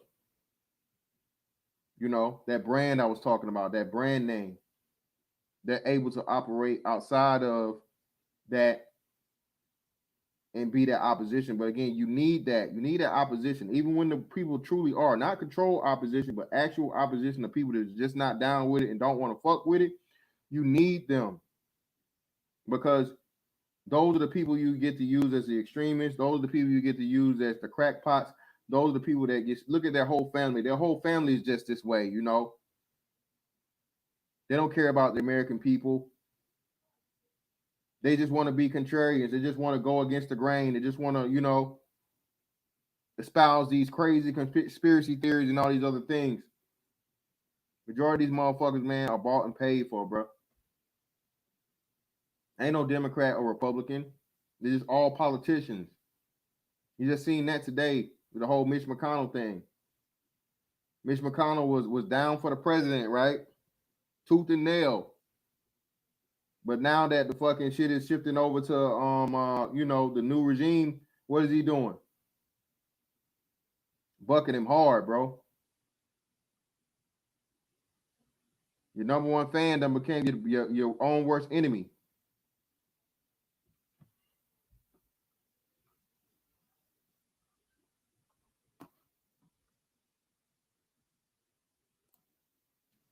Okay, does that statement alarm you? Let's hope so. Facing reality. Using Quigley's work as a starting point, this audiobook will highlight how a small group of dominant men were able to secure control of local, national, continental, and even global policy. Though the power of this network is not complete, they are moving inexorably in that direction. Without increased awareness and resistance, their unelected and unaccountable global state will become a reality. And though the illusion of national sovereignty might be maintained, the freedom of the world's citizens will be, quote, controlled within very narrow alternatives. Before moving on to the next chapter, here are some of the key insights that we'll cover in this audiobook. First, real power is unelected. Politicians change, but the power structure doesn't. The network operates behind the scenes for its own benefit without ever consulting those who are affected by its decisions. Second, the network is composed of individuals who prefer anonymity. They are, quote, satisfied to possess the reality rather than the appearance of power. This approach of secretly exercising power is common throughout history because it protects the conspirators. Again, man, this is what we got to get on, man. Like the illusions of wealth and the illusions of power, man, these motherfuckers don't even want to be known. The motherfuckers really pulling the strings, they're not household names. You have no idea who they are. And I'm even including like George Soros or whatnot, what have you, or the Rothschilds and the Rockefellers and all these people, you know, that people put the Illuminati tag on, right? These motherfuckers is even bigger than them, man. A motherfuckers that's working side by side with them, and you'll never ever even know the name of them. Literally, motherfucking controlling the whole direction of the world. That's true power, man. Sitting back, understanding that being known or being seen serves no purpose when you truly, truly want control. That's why I say this, and a lot of people, you know, it's crazy, bro. Sometimes knowing is its own and only reward. You have to be satisfied with that. You don't always got to get the praise. You don't always got to get the recognition. You want to be the best kept secret in a lot of these cases, bro, because some of this shit, if you get on the radar, bro, hey, they have to get you up out of there quick, and they will. They got the authority, they got the power, all this other shit. You understand what I'm saying? You don't always want to be the person. Yeah, I did it. Me, it's me, it's me, it's me. Nah, sometimes, man, hey, let them think somebody else did. It ain't about the credit, man. It ain't about the credit. That's why a lot of this shit they go on and shit dumb motherfuckers complain about around here. I just laugh it off. Like, hey, yeah, I know what I am, and I know what I am, and who I am, what I do, what I bring to the table. Other motherfuckers see it too, and I'm good with that. I don't have to step on a soapbox and you know, respect me, nigga, say my name. No, I'm good. You try to, you know what I'm saying? You try to come for me. You try to, you know, by all means. But just, you know, certain shit, it is what it is. Like, man.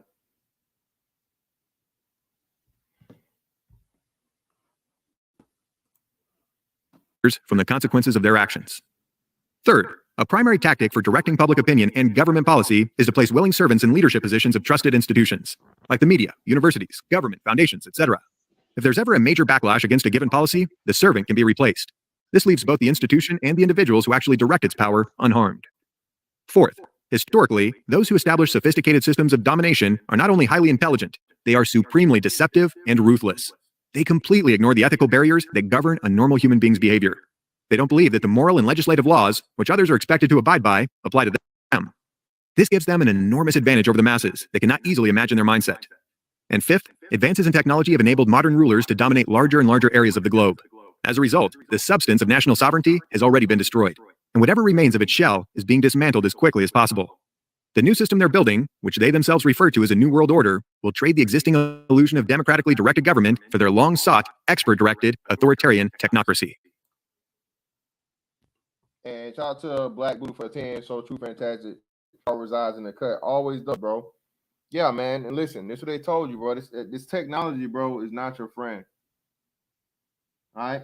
Technology is not your friend because, again, you don't control it. It controls you. Just look at it, man. Like, bro, bro, people literally aren't even getting their own food anymore. How do y'all think they're gonna get to the point where you can't eat meat? Well, shit, you can't eat meat because y'all motherfuckers won't. You definitely don't know how to go hunt or get anything. And hell, the majority of your food now is coming from even fast food more than your grocery shopping. And you're not even going to get that yourself. You're having it delivered to you. So how hard is it gonna be, man, to motherfucking make that transition to control your diet, to control what you consume physically, not just through your eyes and ears, but actually intake into your body? It's not gonna be hard. Niggas is lazy. Not just niggas, people. People are fucking lazy, man. I told y'all the Wall-E theory. The Wall-E theory goes over this. And if you know about Disney, Disney is tied into this shit too, man. They tell you all the time, man, revelation of the method. They have to tell you what the plans are. And people just, you know, you see it, but you don't see it. You take it for a joke. Oh, it's just a cartoon. Oh, it's just a kid's movie. Oh, it's just this. Oh, it's just that. And you're literally seeing it right before your own eyes. The whole arc thing that Wall-E ended up doing because people had, quote unquote, destroyed the earth to a point was what? Everybody rolled around on fucking hover chairs. They got fat as fuck to the point where they even forgot how to walk. Everything was delivered to them by the fucking machines. All they did was motherfucking sit back and relax and watch TV all day and get fat as fuck. And when it came time for them to fucking try to fight back or get back and go back, the machine said, hell no. And you were too weak to even try and fight it because you're giving all of your fucking natural human abilities away and responsibilities to a fucking machine. That was literally fucking destroying you to the point of where they know you couldn't resist or fight back. Shout out to Chris E for the $9.99. Appreciate you, brother. Damn, we taking our freedom for granted so much to the point of where we don't think it needs to be fought for. Yeah, man. And that's what America was fucking built off of, bro. America was motherfucking built off of motherfucking, like, hey, no, bro, you're not just gonna take my shit. I'm not just gonna do what the fuck you tell me to do. That's not how I work here. To be sure, it's difficult to accept these statements upon first hearing them.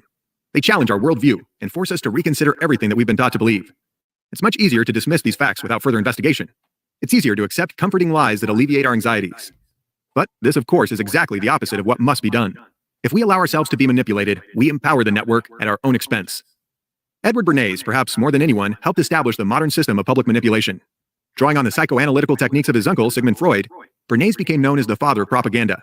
His low opinion of the masses is best expressed in his own words. The following quotes are taken from his book, Propaganda. No serious sociologist any longer believes that the voice of the people expresses any divine or specially wise and lofty idea. The voice of the people expresses the mind of the people, and that mind is made up for it by the group leaders, and by those persons who understand the manipulation of public opinion. Again, man, if you have not watched the Censor yourself, watch the Censor yourself. This is why black people are another reason why we're at the bottom of the fucking totem pole. Black people have no understanding of psychology. Black people have no understanding of how the human mind works. Everybody else does. That's why black people have no fucking value or see no value in mental health. And it's a lot of motherfuckers walking around here just all fucked up and never gonna get right their entire life because they don't take the time to get the help they need. You know what I'm saying? Or even take the time out for themselves to fix themselves.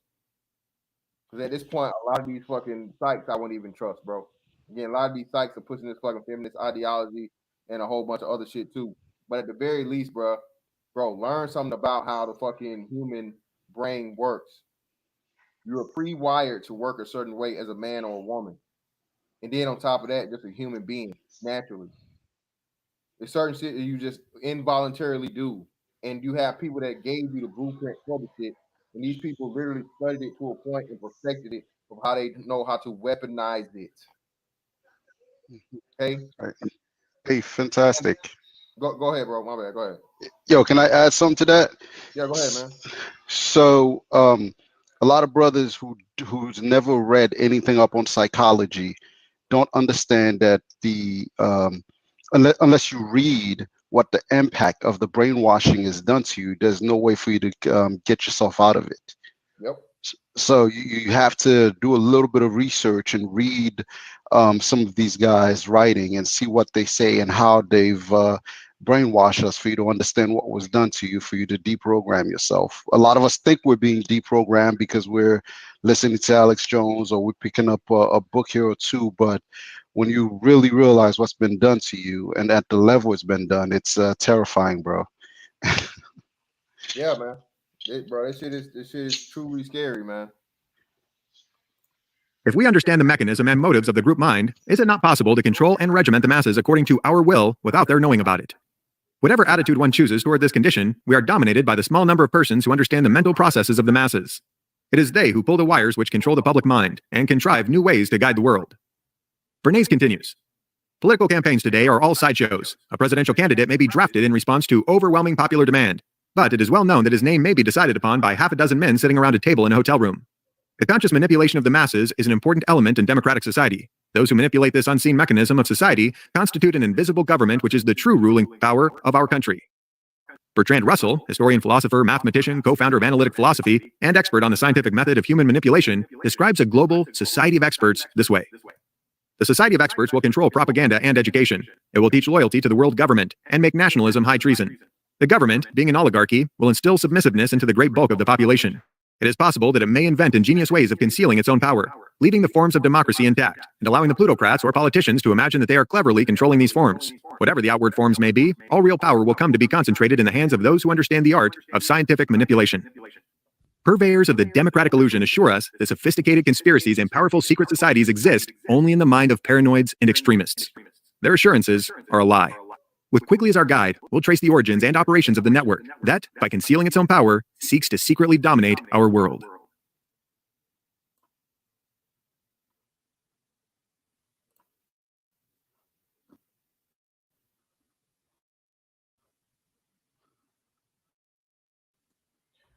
Yeah, man. So that's that the first chapter or the first part of that. And like I said, man, what we're gonna be doing over this next Tinfoil Tuesdays, man, this is what we're gonna be focusing on.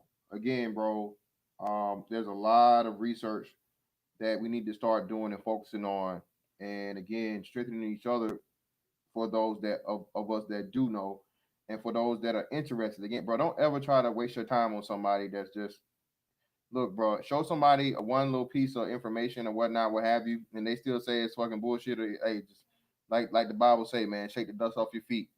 You know what I mean? Don't waste your time because, like you said, like Yuri Brezhnev said, when a person is so demoralized to a point, they don't even care about the truth, and the only thing that they'll believe is their own demise. When they get kicked in the back of their head, or they standing before that firing squad, they'll finally understand. Like, damn, man, Fatal Dose was right. Shit, Mafia was right. Fantastic was right. Well, hey, motherfucker, it's too late now. Hope you right with whoever it is that you believe in because you about to go see him. Yeah, And that's go ahead. yeah, to that point. Aldous Huxley said that he would get us. They were going to get us to the point where we love our servitude, and we're at that point now because you try to tell someone and deprogram them, they attack you. And at that point, I just walk away now. Back in the days when I was younger, I used to try to argue and you need to see this, and they're not gonna listen. The Nope. people who will listen will actually go and look up the information.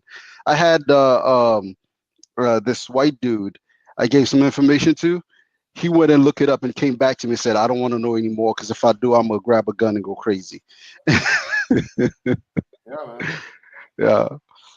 But people who will listen are going to listen and right away. It doesn't take you coming back over and over and over and over again trying to convince someone. Yeah, you want them to know because that's your boy and you want to be able to talk about that with them, but they don't care, man. Yeah, a lot of people, man. Again, bro, people don't want their the truth to mess up their fantasy.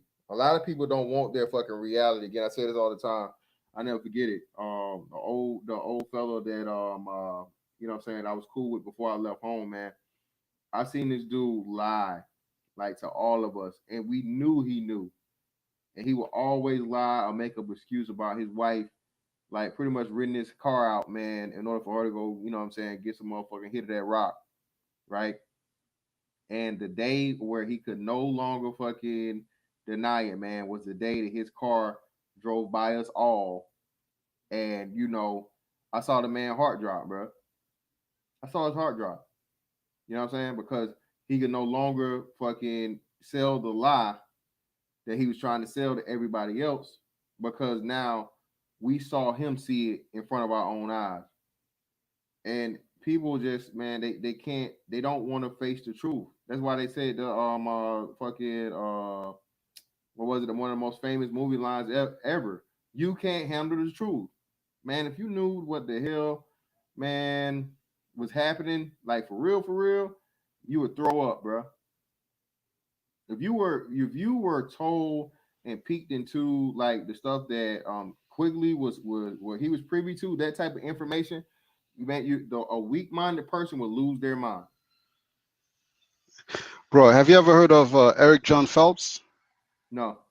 All right, so he's a segregationist, so he says some off the wall stuff, but he does have some good information.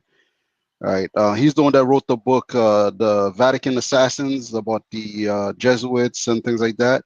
Uh-huh. Like a lot of brothers don't know, some of the bigger powers are ancient Roman families that had billions in Rome 2,000 years ago that are still around to today, and people wouldn't dare mention their names in the media.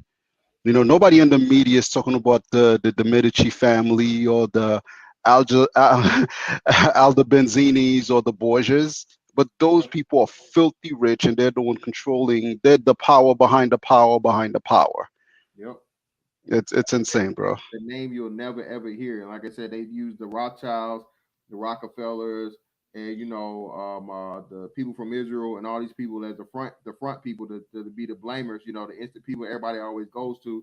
Um, uh, the fuck, what's his name? I just fucking forgot it. The George Soroses, all those Right. people, right? They use those people, like you said, is just, and like I said, those are little players, bro. Like you said, billionaire motherfuckers. There's nothing compared to these people. Like you said, had lineages of just people of power, man. Yep.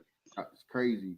And like you say, bro, it's all out here, people. It's all out here, man. You do the fucking research, man. You start looking into this shit, and man, I don't blame you if you don't want to do it, honestly, because man, once you do this shit, bro, man, shit gets dim quick because you understand what people don't understand, and you understand just how people want the path of least resistance. People just want to go along to get along because that's the easy thing to do. Most people don't want to motherfucking take the hard road or don't want to be alone. They want to be ostracized. They don't want to be disliked. You know, and it's not natural. Or at least they purposely tell you that in psychology to discourage people from being that way. That's why I say you can't completely and totally go along with psychology, because again, even the people that made it up pretty much put tricks and traps in there to get people to conform. You know, if you do certain things, it's abnormal. You know, and like I said, another big thing too, especially you start looking into the whole sexual aspect of it. Like if you guys haven't watched it, I shared this here before, man. They have this thing on here called Kingsley's pedophiles, bro. King, the dude that pretty much wrote the the psychology behind sex of the Western fucking hemisphere. The stuff that this dude did, man, was he should have been shot in the street. The way he was willing to go and get information and shit, right? Yeah, He should have been like, bro, he should have been tortured to death. yeah. You need Kenzie's pedophiles are pretty good too. Also check out Kenzie Syndrome. It's by Chris Pinto. Yeah, a Uh, lot of people don't haven't even heard of Alfred Kinsey and his two volumes, The Sexual Nature and the Human Male and Sexual Nature and the Human Female, which yep. essentially created what we know today as the sexual revolution that has led us to a lot of the problems that we're Yep. talking about to begin Right with. now. OnlyFans, the starting Mhm. shit, women's liberation. Hey, the sex is a spectrum. There is no straight. There is no, Right. there The is no right or wrong way about what's the name. You seeing all these dudes getting promoted to do these things, bro. mhm. Man, like I said, man, once you start walking down this track, this path, man, Yeah. hey, make sure you're ready, bro. That's all I'm saying. It's because it's gone. It's literally once it's something like they say. Once you see it, you can't unsee it. Right. Once you see it, you can't unsee it, and your life is never the same. It's like it takes a lot of the shit and joy that people get to have and whatever, and just ha ha. Blah, blah. You don't because you see the shit that's meant to be innocent. You know that it actually has an underlying meaning to it. Right. And most people just don't. And well, hey man, it ain't that serious. It ain't that serious. It ain't that serious. I knew for me it was a huge thing when this back when I was still watching TV. I didn't watch the show, but I was watching TV and I kept the what was the shit with the black lady Olivia Pope. What was the name of the show? I don't know which one that What was the is. show with Kerry Washington? Y'all help me out in the chat. What was the show with the Kerry Washington and she was Olivia Pope or whatever the fuck? Scandal. Oh, That's oh, oh, Scandal. yeah, yeah, yeah, yeah. I know Scandal. what you're talking about. Yeah, Haven't Scandal. seen it, but I know about Yeah, it. yeah. So when everybody kept talking about scandal, and I was just like, oh my fucking god, like bro, why y'all so in love with this show about this black woman that is literally the most powerful fucking woman? She's beautiful, she's attractive, she's beautiful, she's intelligent, she's got connections, she's got power, she got authority, she can make all these moves and whatever, and at the end of the day, she's a fucking white man side bitch, and y'all love it. And I was just like, oh, you looking too no, that's what it is. Like, do y'all not see this? Hmm. Y'all not see what anybody with intelligence sees when they see y'all, having scandal parties and you got motherfuckers that's doing live, reviews and real time motherfucking description of this goddamn show. Y'all not see this shit? Oh, you nigga, it's just TV, man. It's just entertainment. It's all you know what, man. You got it. You got it. I just left it alone because these motherfuckers could not see what the fuck was going on, man. You know what I'm saying? Bro, a And lot of people got, so my bad. no, you got it. You got it. Go ahead. Go ahead. Go ahead. Yeah, a lot of people don't understand where TV came from. All right, so TV was created by, well, the cathode ray tube that was used to create the original TV was created by Sir William Crookes, right, out in England, and he was a member of the Center for Cyclical Research. And one of the reasons why he created the cathode ray tube was they were into demonic worship and seances and calling up demonic spirits, and he created it to project the demonic spirits that they were conjuring up, right? So like movies like the Poltergeist, that doesn't make sense to you if you're looking at it from the sense of, well, demons can't come from TV, because that's what I thought when I first looked at it until I read about Sir William Crookes. And then then like guys like Sir Oliver Lodge, who invented the radio, and all these guys knew what they were doing, and they understood that the TV can be used, the entertainment could be used to control the population, Yeah, right? that and music itself, like you said, yeah, man. Like I said, Yep. people don't understand. Like I said, music is like all the music is spells, man. Like I said, Hmm. sound,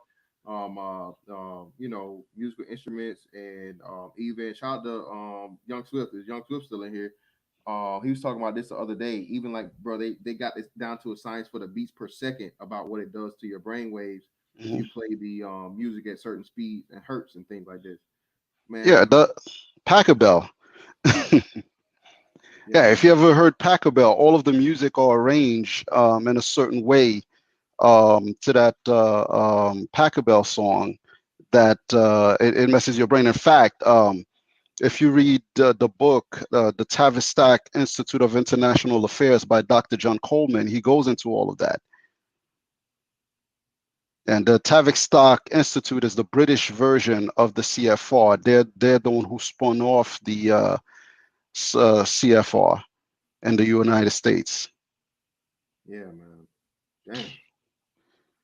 Yeah, man. Hey, on second one, man. Hey, we all got to, man. Shout out to Fatal Dose for coming up here, bro. Because like I said, listen, bro, we got to get on this shit of where I know you're gonna have little, topics and whatnot that happen in this shit, but here right now, man, this information right here, it's a reason why it's not commonplace.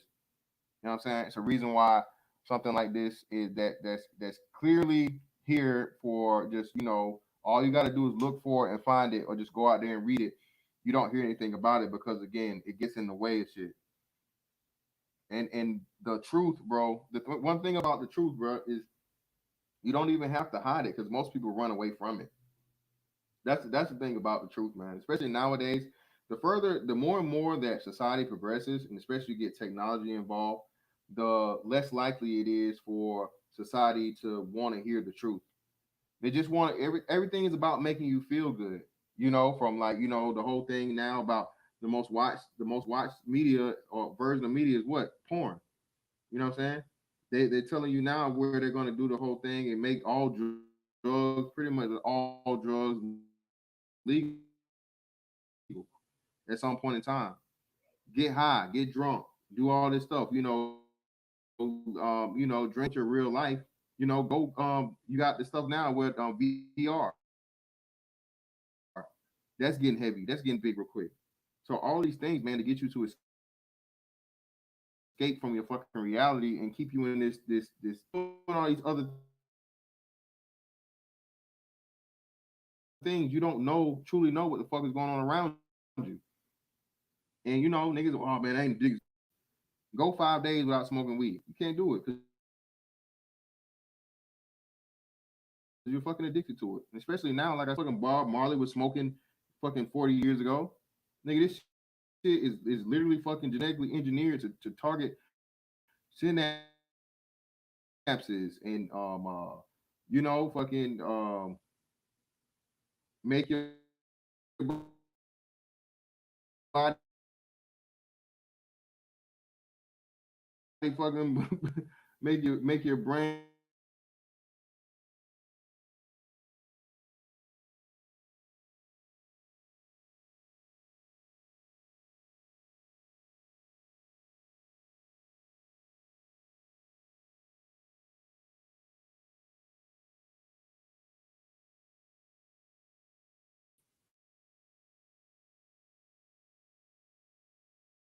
what's going on? Oh, am I good? Am I good? Can y'all hear me? Yeah, I just seen it. What the hell is going on? See, they're fucking with my shit. That's why I say, man, I gotta deal with what's name. Hey, let me know when y'all can hear me. Can y'all hear me? One, two, three, one, two. I can hear you now. Am I I wasn't good? hearing you before. You were Okay, borging cool, really cool. bad. Yeah, yeah, yeah. Yeah, shit is crazy. I don't know what the hell going on, man. This shit is crazy. But yeah, what's the shit still didn't come to me. What's the shit that makes you feel good in your brain? The What, DMT or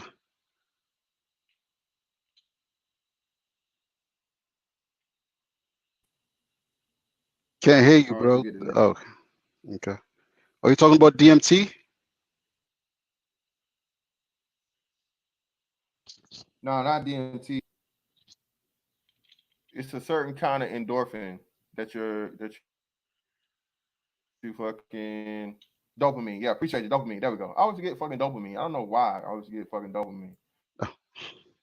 But yeah, this shit is targeted, bro, to make your fucking brain produce more dopamine and all this other shit, bro. This shit ain't even natural no more. For real. You know? You got motherfuckers out here, bro, doing all this shit, bro, for weapon, nigga. Bro, bro, you have like less than a gram of fentanyl can kill a fucking grown ass human being, and you got people that are taking it to the point of where they have a tolerance. Understand how serious and how scary that shit is? Yeah, man. They got me. They got me a whole lot earlier, bro.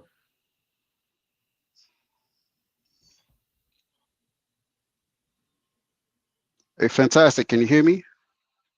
Can't hear you. Yeah, I can hear you loud and clear, man. You You can keep hear me? going in and out. I don't know what's up with that. Hey, is it me or is it? I don't know because I can't really tell. My shit's good on my end. My signal's strong on my end, but for whatever reason, it keep yeah. Hey, it might be, man. It might be that. Yeah. They And, might and, have caught up to it. Go ahead, you got it. Go ahead, go ahead. and with the drug stuff, man, brothers really need to pay attention to Aleister Crowley and his and the things that he was talking about and trying to get the population into homosexuality and drugs, right? And the one thing the brothers who are smoking weed don't understand, weed is what shamans use for them to get into communication with these demonic spirits. And the more you smoke that stuff, the more your mind becomes suggestible to open to suggestions to those spirits. You know, I remember back in the days out in Brooklyn when brothers were getting ready to go kill someone, they would start smoking weed laced with crack, you know, for them to go do the deed. So, you know, it's not natural for people to go around killing and doing a lot of this crazy stuff, but you pull these demonic spirits in you, you know, nothing they won't let you do. Yeah, man. Like you said, that's man. Cats don't know what the hell they even doing to themselves, bro. You know, by opening themselves up to certain things, man. One of the brothers in the chat was telling me how he was getting into meditation, right? And he was saying how he was astrally projecting, and I'm like, bro, I'm like, hey, man, you might want to fall back from that, bro, because you know, he was talking about how something, you know, he saw something looking back at him. And I was like, bro, that, you know, and it looked like him, but he wasn't really sure. And I was like, nah, nigga, that ain't you. That's something waiting to take possession, take the place of you. And like shout out to the brothers that pointed this out yesterday. We were talking about how you know, even these and this is why these athletes and these celebrities are dangerous. Kyrie Irving is doing the whole sage thing ritual now, you know, at the NBA games, and they're zooming in on it, and they're talking about it. And I just seen this whole sage trend go crazy with black women. I think within the last year or so. You know what I'm saying? I don't know if you guys noticed it, and I'm just like, man, the whole sage and crystal shit. And I'm like, bruh, what the fuck are we doing? Because you know, black people, bro, regardless of whatever you may think about the thing, it's your right to believe whatever you believe. But black people were spiritual people. You know, we always have been that. And it was things that were just fucking taboo that you know you didn't play around with and fuck with, especially when it came to like spirits and being on some necromancer type, you know, conjuring shit, you know. But now you got all these black women that's coming out here tell, oh, you know, I this and I that and I that and I this. And I'm like, man, all right, when your ass fully possessed around this motherfucker, don't come crying. You know what I'm saying?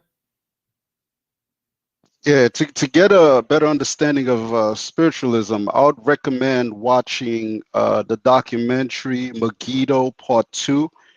The first 15 minutes of it is reading through the Bible, but after that first 15 minutes, it's in-depth documentation on spiritual contact. Spell that for me, brother. Megiddo, that's let me just make sure I got the right spelling. I'm dyslexic, man.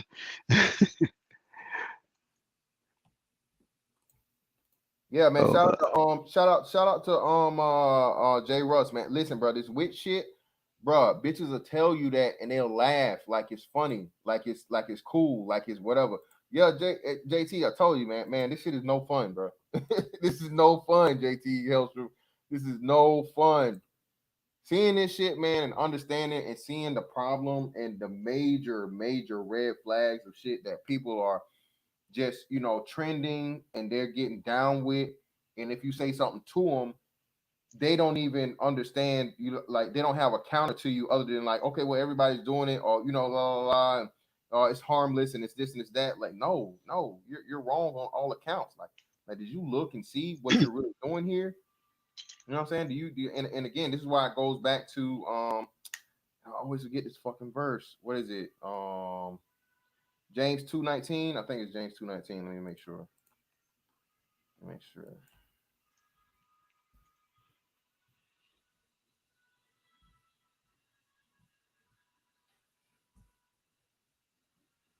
Yep, there we go. James 2:19. You believe there's one God, you do well.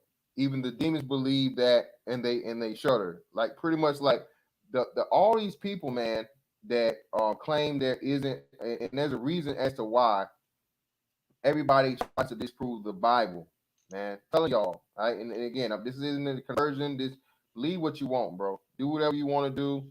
Hey, believe what you want to believe or not, or whatnot, what have you.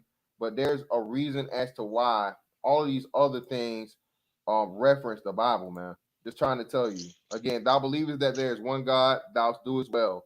The devils also believe and tremble. That's the King James Version, James chapter 2, verse 9. So when you start to get into these things, man, with all these other individuals, and they're trying to fucking, deal and dabble and all this other shit. Shout out to where you at, Sage? I see you. Fatal Dose. There we go. Shout out, man. Make sure you guys get up on this knowledge, man. Shout out to Sage for the link, bro. Telling you, bro. This shit is no game, bro. Yeah. Yep. Shout out to JC Helston. And we just saw this huge, bro. We just saw this shit with Patrice Cullors in the whole Black Lives Matter thing, right? They are promoting entire fucking satanic occultic rituals out here, people. Telling you this shit, and y'all running along with it. Look here, man. Hey, do you, man? Do your thing. But hey, like I said, when your motherfuckers start losing your mind and shit start motherfucking changing around for the worse in your life, don't be surprised, man.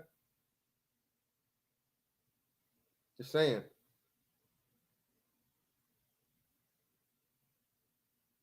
Yeah, they don't have to hide shit. Nothing has to be hid because people you have, bro. Once you get enough of the people, and it doesn't even have to be 50% of the people, right? This is what happens. So the people that you have a lot of people that are just neutral, right? People that just want to live life and they just want to be left alone. They want to motherfucking be born. They want to die. And hey, that is what it is. They don't really want to make no waves. They don't want to make no name for themselves. They just want to enjoy whatever they enjoy by the time they're here. And that's that. They don't want to be pushed to the left. They don't want to be pushed to the right. They just want to stay neutral, right? But again, like I said, the Bible even tells you about that, right? And then you got people that are like me, where it's like, nah, motherfucker, I want to know how, why, when, where, what, who, and most importantly, I want to motherfucking win, and I'm not gonna be just a mindless sheep and follower. I'm not gonna do that. We're like the minority of people, and then you have all the sheep, the people that just believe whatever the fuck they're told, and they do as they're told, and they don't go to fucking look or find any information. Whatever the crowd believes, they want to follow the crowd. They want to do what the crowd does. You know what I'm saying? And with black people, I think we suffer from that even bigger than other people because of this whole. And it's weird, man. Because like I said, we don't even have like a belief in family or belief in unity when it comes to the racial aspect of it. But it's so easy and so quick to shame a fucking black person for, not or going against the grain or doing something that's taboo, quote unquote, just for challenging the thing, man. It's crazy.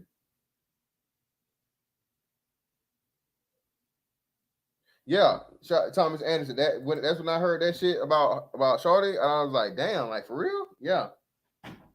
That sprinkle shit ain't no joke, man. But bro, what a lot of brothers don't realize, right? When you go back and you start reading the Egyptian Book of the Dead, or Tibetan Book of the Dead, or you start reading a lot of Greek mythology, and there's a great book by Alexander Hislop called The Two Babylons. Yep. When you start going over these things, you start the one thing. So I don't want to take too long here. I don't know how much longer you're going to be on, but I'm going to try to You be got it, quick bro. about this. We usually do 3 hours, man. So like I said, as long as you want to talk, bro, you got it, bro. Roll with it. All right, so check this out, right? So I've read all these books, right? And then one day, it was my own brother that challenged me on something. So I went back and I was reading the King James version of the Bible, and the original 1611 version has the forward from King James and the forward from the translators. The translators in their forward says that what they said is that they wrote the book, they did the translation from the Hebrew and the Greek into the English, but they were heavily influenced by Greek and Latin, and they use a lot of words that are Greek and Latin. And for you to understand everything that's really being talked about, you got to go back to the etymology of those words in the Hebrew for you to know what they were talking about. So I went out, got my Vine's dictionary, and I started looking up words. And this was even before we had all these Bible apps and phone apps on our phones and laptops and whatnot. So I had to do it the old-fashioned way, a dictionary and flipping pages. And what I discovered is that a lot of the words we tend to think we see in the Bible weren't words that were originally there. So words like soul, um, even words like spirit, think these things are not Hebrew concept. They're actually Greek and Egyptian. And when you read, so when you start reading the Egyptian Book of the Dead, you realize this is where the concept of the idea of the soul and heaven and hell, all these things come from. While those words are in the Bible, you have to go and look up, because those are Greek and Latin words. You have to look at the original Hebrew words that were there, and it'll tell you the word hell is it would be the grave or the pit, right? So it's not really talking about the hell we've been taught when you see it in the Bible. Mm-hmm. It's talking about a totally different concept. So when you see the word soul in the Bible, it's talking about in the Hebrew, the words that's there's the ruach, which is the person itself, the natural living being. It's not an entity that lives in us. And a lot of that tends to confuse people because they believe in all these things. And so when someone is doing astral projection, they tend to believe that, oh, it's my soul that's leaving my body, rather than a demon giving them a vision quest. Yeah. Right. So, and all of that, if you read Ecclesiastes chapter 12, that's handled perfectly by Solomon in Ecclesiastes, bro, where he talks about all of the things that people believe in that are vanity. And he's talking about the silver cord, which is what people believe when you astral project. You have a silver cord that's attached to you, that your soul go anywhere, and that cord, if it's cut, you'll die. Like, he talks about all of that, bro, in Ecclesiastes, and he calls it all vanity and fake. and I was putting things together as I was researching the Bible, and started realizing, yo, we've been brainwashed even about what the Bible teach, because we think what we think it is isn't really what it is. And then you'll have, like, even if I pull out the proof and I show brothers that Solomon said that we don't have a soul, they'll fight you to tooth and nail. Yes, you do, brother. Like, because a lot of brothers don't want to accept the fact that, yo, we're just flesh, and when we die, we die. Uh-huh. Yo, a lot of brothers feel comforted by the idea that there's something that continues living after us. Yeah. So, and I think that actually messes up a lot of people as well. So if you, so back in the days, I listened to rock music, right? Mm-hmm. And if you listen to their philosophy, it's essentially Crowleyan philosophy, right? From Aleister Crowley. And what these guys believe is that, yo, it doesn't matter if we destroy the world because we live forever anyway, even if it's in hell. Which is a sick, twisted idea that it doesn't, even if I go to hell, it doesn't matter. I'm living forever. Exactly. Yeah. Yeah. But there's a lot of books out there. I mean, even for example, if you read The Republic, right, by Plato, Mhm. um, in the book he talks about the fact that he believes in the idea of having an immortal soul. When you die, that soul then either goes to Hades or go to paradise, you know. um so a lot of Alexander Hislop alluded to the fact that it's Dante Alighieri's Divine Comedy that was actually used by the Catholic Church to convince people that believed in God that hell do exist. Wow. Yeah, so it's a lot of stuff that people believe in that's being taught even in the church. That's all made up. That's not even doctrine out of the Bible or true. But it what it does is it creates something familiar to easily cause people to go into the realm of the occult. And it was done purposely by preachers who were themselves Mason and into that satanic lifestyle. I mean, I've seen pastors with Masonic rings on, and their flock never asked them why are they a Mason. Man. Hey man, and that's another big thing, especially like I said in the black community, bro. In the South, that's huge, bro. Where you'll see that all the time, and because you don't know and did any of the research to find out about it, no one challenges it, and it's like what the hell, man? There's no way you can't do both. You literally can't do Right, both, man. You know. right. No man can serve two masters. You're gonna love the one or hate the other. Yeah, but brothers, and I get it, right? Because there was a time when I felt comforted by certain ideas, right? I was comforted by having these ideas. But I think the difference with me and a lot of other people is that I was always about seeking the truth, and even if I didn't like where the truth led, if I couldn't disprove it as force, I'd have to accept it, especially when the truth is staring me right in the face. I'd have to be insane for me to deny it. Well, and like you said, man, that's the crazy thing about it, as to where people don't they will cling to the lie that they're comfortable with. You know what I'm saying? Hmm. They cling to the comfortable lie than the tough, honest truth.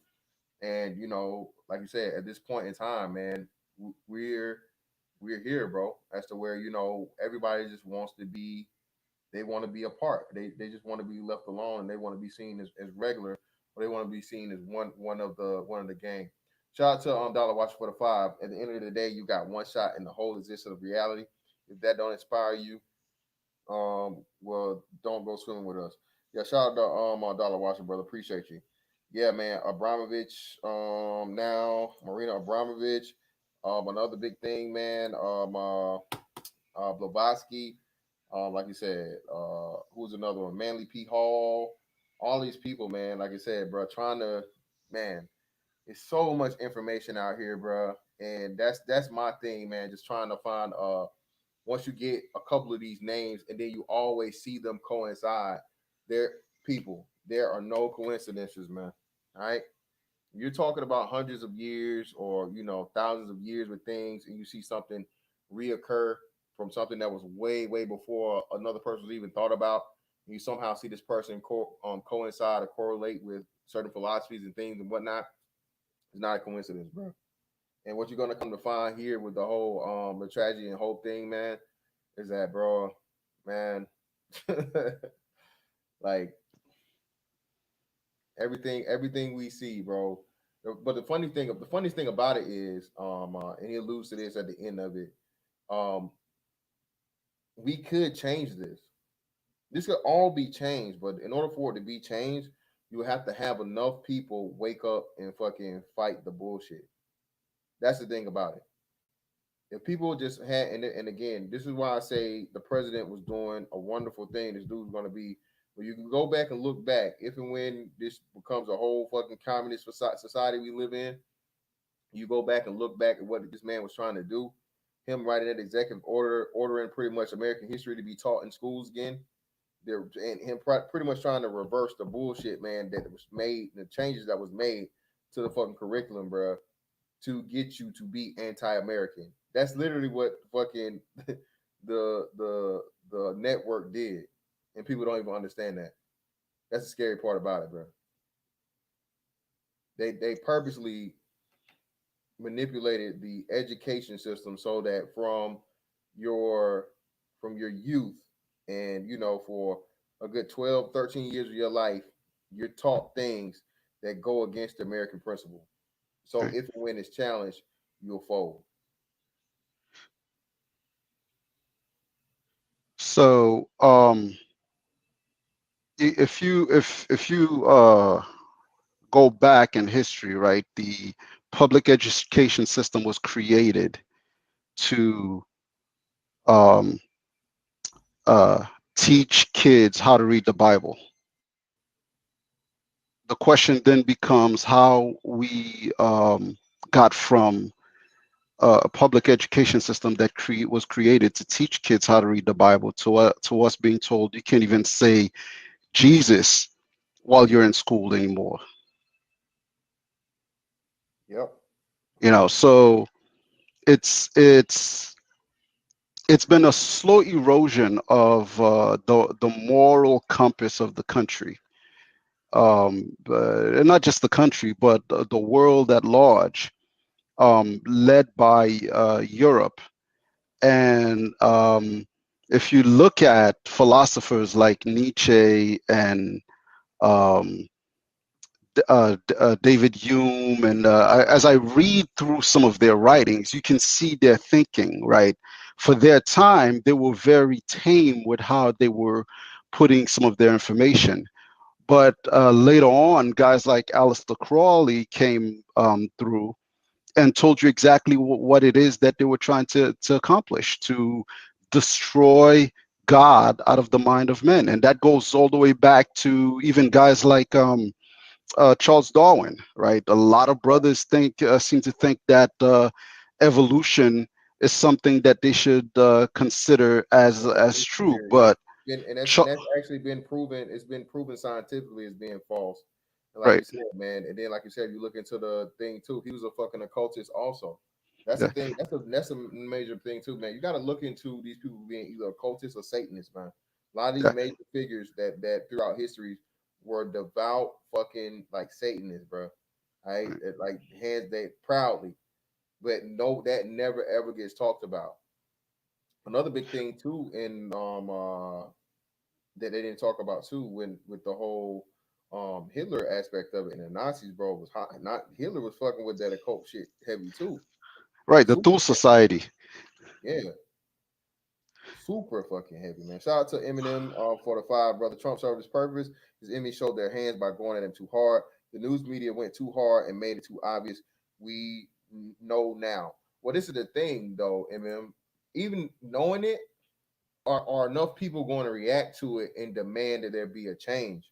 That's the thing about it. Are you going to have enough people? Because what they're going to do if you do that, they're going to try to label you as anarchists and like people trying to fucking like overthrow the society, even though they just allowed the same behavior because it's going against the narrative that the network wants. You see what I'm saying? If you're going against what the network wants, you're a problem. You're you are anti-American. You are extremist. You're all these other things. But mind you, none of these words were used, even when the president called you that. Shout out to Kit Clouds, man, for the five for deliberate dumbing down of America must read. Oh yeah, shout out to Kit Clouds. Um, when the left and the people that were being organized and used by them to pretty much cause unrest and destabilize the society were doing this. oh, they were protesters. They were people that were just, oppressed, and they were tired, and they were using their First Amendment right for, speaking their piece, and, all these other things, and protest. No, rioting is not fucking protesting. But as soon as you get people that are trying to actually fight for American freedoms and rights, and for your fucking liberties, your civil liberties, as American and sovereign citizens, now that labeling is going to be changed. That's why the media can't be trusted, bro. The media needs to be fucking like literally burned to the ground, bro. All of them. Is none all the mainstream media, be it fucking right wing, left wing, or whatever the fuck, bro. The shit needs to be completely and totally fucking destroyed. Because all they're doing is fucking demanding, and they're keeping this back and forth going to keep you distracted from the true thing that's happening. Bro, your rights are literally being fucking pulled from right under your feet as American citizens. Again, America is the last fucking place of sovereignty. Even in England, bro, they don't have this shit in England. You don't have free speech there. You can't say what you want to say there anymore. They have fucking hate speech laws and shit in England. You know what I'm saying? You're downright draconian and shit in Australia, in other fucking English provinces and shit.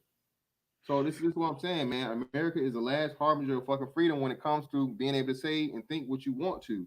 And if you have a problem with your government, which you're supposed to elect, you're supposed to be able to voice those opinions, and they're supposed to work for you.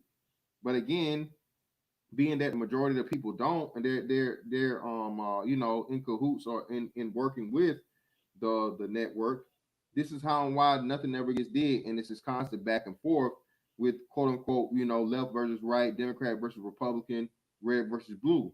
And even that in itself is occultic. The red blue dynamic, us versus Mhm. them. So yeah, man, this stuff is extremely, extremely, man. It's just once you know what's going on and you can see it, man, it's just crazy. But if and when you get enough people that are tired of this, and you are actually, ready to lawfully do something about it. I'm only speaking and doing something lawfully, which are the Bill of Rights gives citizens a lot of rights, man. That's what they're trying to get rid of, bro. All right, that Bill of Rights is a major fucking hindrance and problem. Once they get you to give that shit up willingly, they don't have to take anything. It's all about you getting you to surrender your rights to the motherfucking authority, bro. That's what it's all about. Yeah, and it's a that dichotomy between God-given rights and human rights, right? The preamble of the Constitution said that the rights was given by our Creator, so no man can take it away. If we give it up and we go to the human rights model, what happened when humans change their mind about which rights you have? Exactly. No, you can't do anything about it. Exactly, Yeah. because that's the thing about fucking the democracy versus a republic. This is why you never want a fucking democracy, because the fucking masses are fucking idiots. Okay, the majority is always a fucking fool, bro. All right, democracy says, hey, the most people get the win. No, republic says, okay, yeah, we're not just gonna go by the fucking popularity shit. We have checks and balances, so even the popular people may do this, but we still have to have equal representation due to, what I'm saying, the makeup of certain places and things like that. So yeah, man, it's just so much stuff that people don't understand and realize. And when you come off and you say these things, you're looked at as an elitist, or you're looked at as pessimistic, you're looked at as a lot of different things and all these words. But again, that's by design, that they have to call you out, because the people that are truly in power know how big of a threat you are. And if you speak loud enough or too loudly, and you get too many people, again, bro, we've just seen this as to where with and again, the formula is even in the shit when they get shit did. Okay, this is people don't understand, bro. You don't even need the majority of people to do anything. You just need enough of the right people. Okay, the people that were out there for all these rallies and marches and all these other things, bro, they didn't even represent 1% of America. You understand that? But of course, so if the people that are for America did the same thing and said, "Hey, man, we're not playing this shit, bro. We see what the fuck y'all trying to do. We're not gonna allow you to fucking take our rights away. We're not gonna allow you to fucking do any of these things that we see fucking coming." Again, bro, you would literally fucking bring the shit to his knees. But another big part of it too would be the whole money aspect of it. Like I said, that'll be something that we get to much later. in the series, man. But Fatal Dose, bro. Hey, man, bro. I greatly appreciate you coming up, man. Dropped a whole bunch of knowledge. I'm gonna watch that the one you get dropped in here earlier. Let me see if it's still up here and I can see it. What was the name of it again? The Med. Yeah, Megiddo 2. Yeah, the Megiddo. Let me see. Hopefully it's here. Yeah, it's part 2. There's 2 of them. Yo, I would recommend watching all of Chris Pinto's work, man. He's done a lot of good work. Okay, I'll definitely look into that, man. Like I said, bro, I've been. You said the story of the two Babylons. What else I got in here? I got, bro. I'm so like it's crazy, right? So this is the thing when you get into this shit late. So you learn about one thing, and then it brings up something. You research it to confirm it, and then it leads you off somewhere else. So this is my problem, man. I'm like I'm tracking down everything to make sure that what I'm reading is legit. You know what I'm saying? And then it puts me in a whole nother rabbit hole, and then that puts me in a whole nother rabbit hole, and like just this alone, bro, it's crazy, man, crazy. Like you mentioned it earlier. In this he talks about Edward Dodd. I think you put it in the chat, right? About Edward Dodd, and then it goes into that. Norman Dodd, who was interviewed by G. Edward Griffin. Yeah. Norman Dodd was interviewed by Edward Griffin, and Edward Griffin is the guy that wrote The Creature from Jekyll Island. Creature from Jekyll Island, yeah. And like, man, I'm telling you, bro, just brain bomb after brain bomb after brain bomb is just crazy, man. And like I said, when he came back up in this story, I was like, wow. I was like, whoa. You know what I'm saying? When he even like, you know, because I think he had him do the foreword. I think he had him narrate the foreword for this book. But yeah, man, just major information you brought to the table, brother. I greatly appreciate it. Go ahead. Check this out, though. Quick thing: the Kinsey syndrome goes into all that as well. That's another documentary by Chris Pinto. So it goes over the sexual revolution and how all of that was created to overthrow America in the West,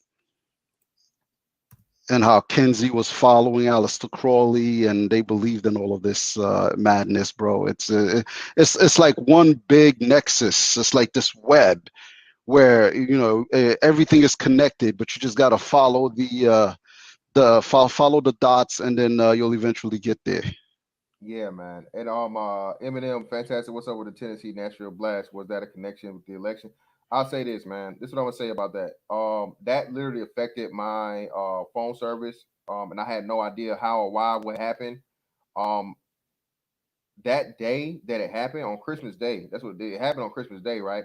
My phone started acting crazy because I was sending out text messages to a bunch of my homeboys, and the shit wouldn't deliver. And I'm like, what the fuck is going on? Because I got full service, I got bars, but my service kept dropping out, and I was getting error messages and sending the text message.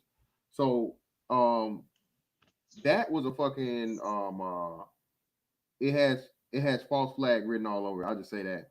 The fact of the matter that, like I said, they found the remains of the guy, and he was just some, unassuming, nobody special, just some radical, crazy white guy that was mad with the world about whatever the fuck, and all of a sudden decided to do that. Again, man, that's a pretense for something else. Again, we started seeing the same thing with other shit, man. So anytime you start getting these terroristic attacks on American soil, that's just getting in the public involved and emotionally invested to where they can get worn down pretty much for something else to be done. We got Bro Truth in the building. What's up with you, bro?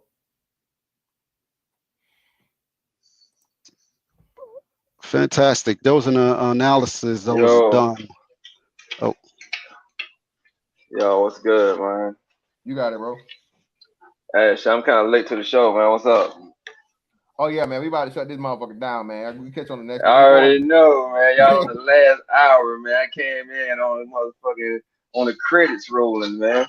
Yeah. It's cool though. Like I said, we be running this for a little minute, man. I'm doing this Tragedy and Hope 101. I'm doing that book by Joe Plummer, pretty much talking about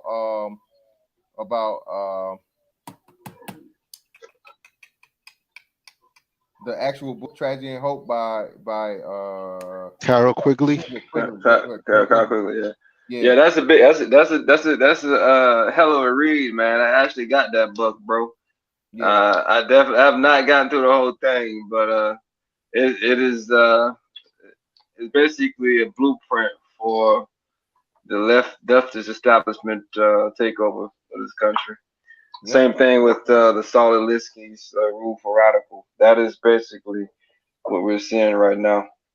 You know, Rules for Radicals basically describes the system in which you have these Marxist enthusiasts hiding their intentions through um, malevolence, right?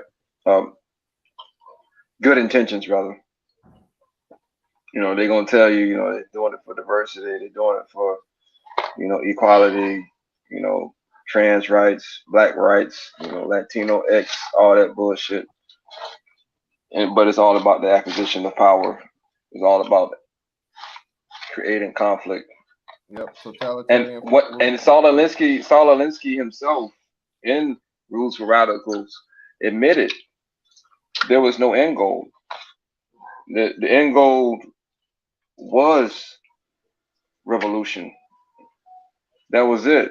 There was no, point where everything is, reached a stasis and everybody's satisfied.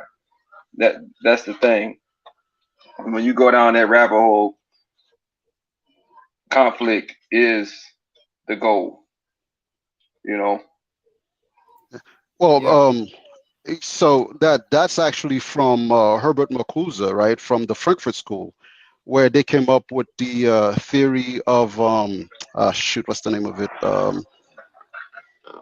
Damn it, critical theory, right? And what critical theory says is to be critical. Critical race theory. Well, not no, Critical. critical. Well, critical race theory is a later variation of that, but critical theory itself states that you just be critical of everything and create upheavals to overthrow the government. But there's really no goal. You don't have to provide any. The theory says you Yeah, don't have to provide any. exactly. Yeah. Exactly. That's what the whole community organizing is about. Yep. Community organizing is nothing but a euphemism for revolution.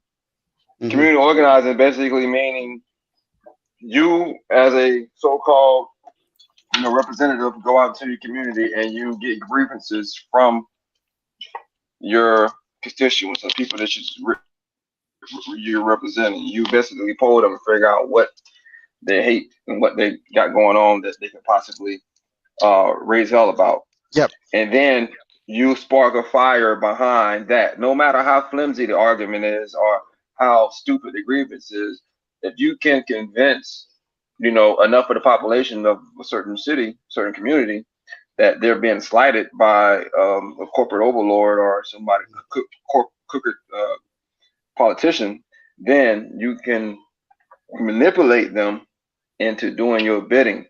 Yep. Right. Into forming a huge crowd in order to push an agenda. Right. And the thing is, if you look at all these 501c3 companies, all these so-called diversity groups, Black Lives Matters, and all this money is being funneled to oligarchs. All this money is being funneled to the Wall Street bankers, Silicon Valley heads, politicians' pockets. Think Blue is the head of the snake on Black Lives Matter. Follow the money, man, like straight up. Yep. Agreed. And if you look at it, right, they play on the mind of especially Black people who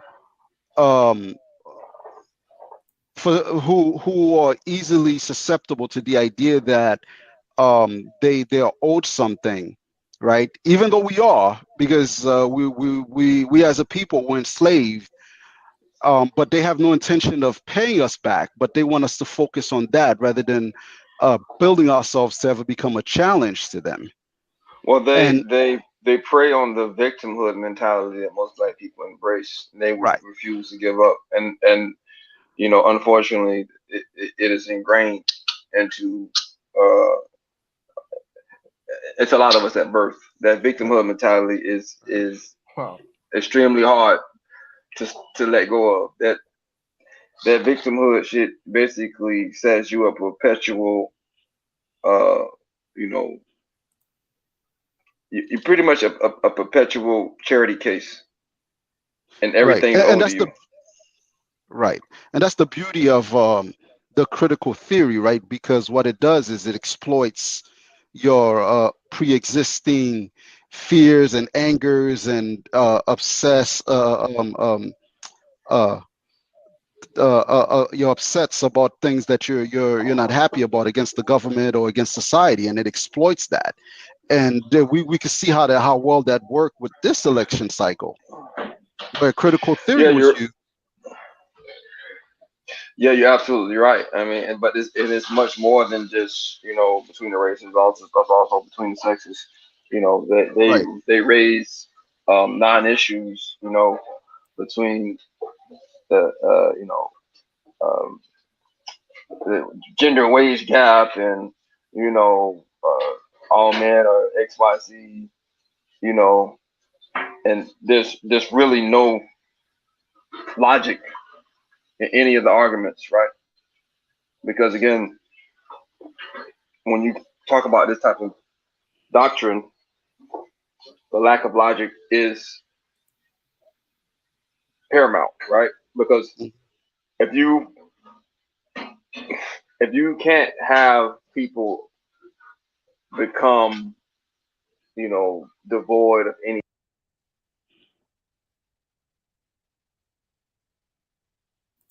Oh shit, he cut out. Was that me? Yeah, we lost the brother. Yeah. Oh, that link I sent you, Hello, by the way. Yeah, hello. I see. He's back. He's back.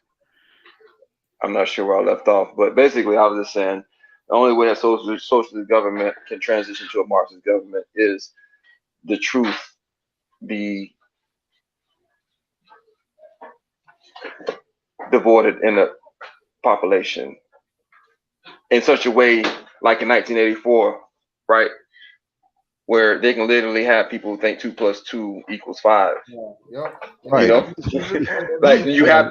have to get to, and that's why this COVID lockdown is key, right? If Yep. you get people just doing dumb shit, you got a 2-year-old getting kicked off a plane because she refused to put on a mask.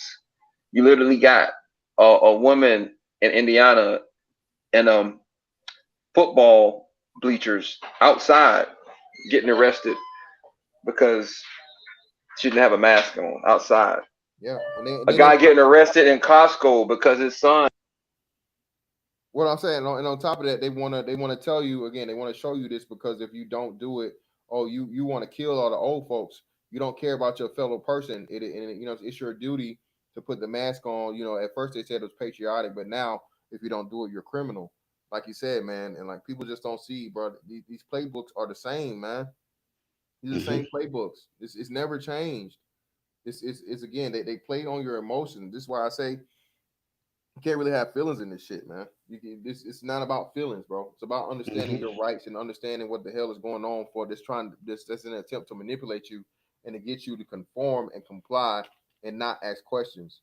They want to kill your will to seek knowledge. They want you to kill your individualism. They want you to kill anything that because you can't have individualism, bro, in a totalitarian setting. It cannot exist. This is why in all the communist settings, what happens? They kill people in mass, Hmm. fucking firing squads and torture and all this other shit. It's all about the intimidation and to the point of where you scare the people. This is why fear is so powerful. Again, fear is the only emotion that requires immediate response, man.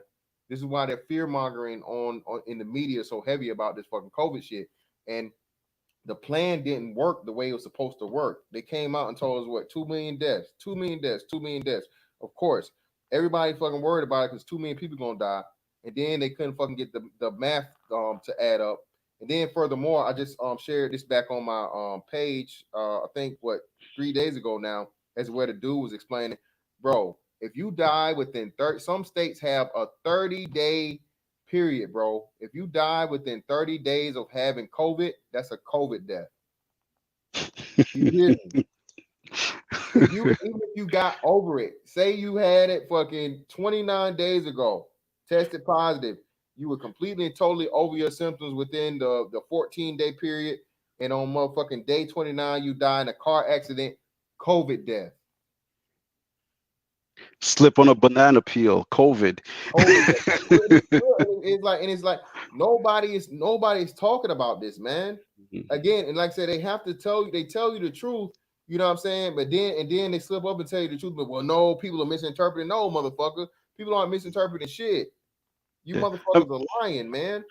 Yeah, you know, what did Ronald Reagan tell us, right? He said when communism come in this country, it'll come in the form of medical tyranny. Yep. So, I mean, I look at what's going on with this whole COVID thing, and I see the medical tyranny, and you know, we're in the fight for our lives, bro. Yeah, and man. A lot of people don't get it. I get on Parler, and I'm seeing these conservatives talking about let's pray to God. God's gonna help us. God or Jesus will save us. And I'm like, have you read the Bible? They killed Jesus. They killed Peter. They killed Paul. You know, the only reason David didn't die is because he picked up a sword and him and his people went to fight. You know. Yeah, So man. what are y'all talking about with this? Just pray and everything's gonna be okay. You know, it's as stupid as praying the gay away. You know, you're not gonna pray communism away. You're gonna have to stand up and fight.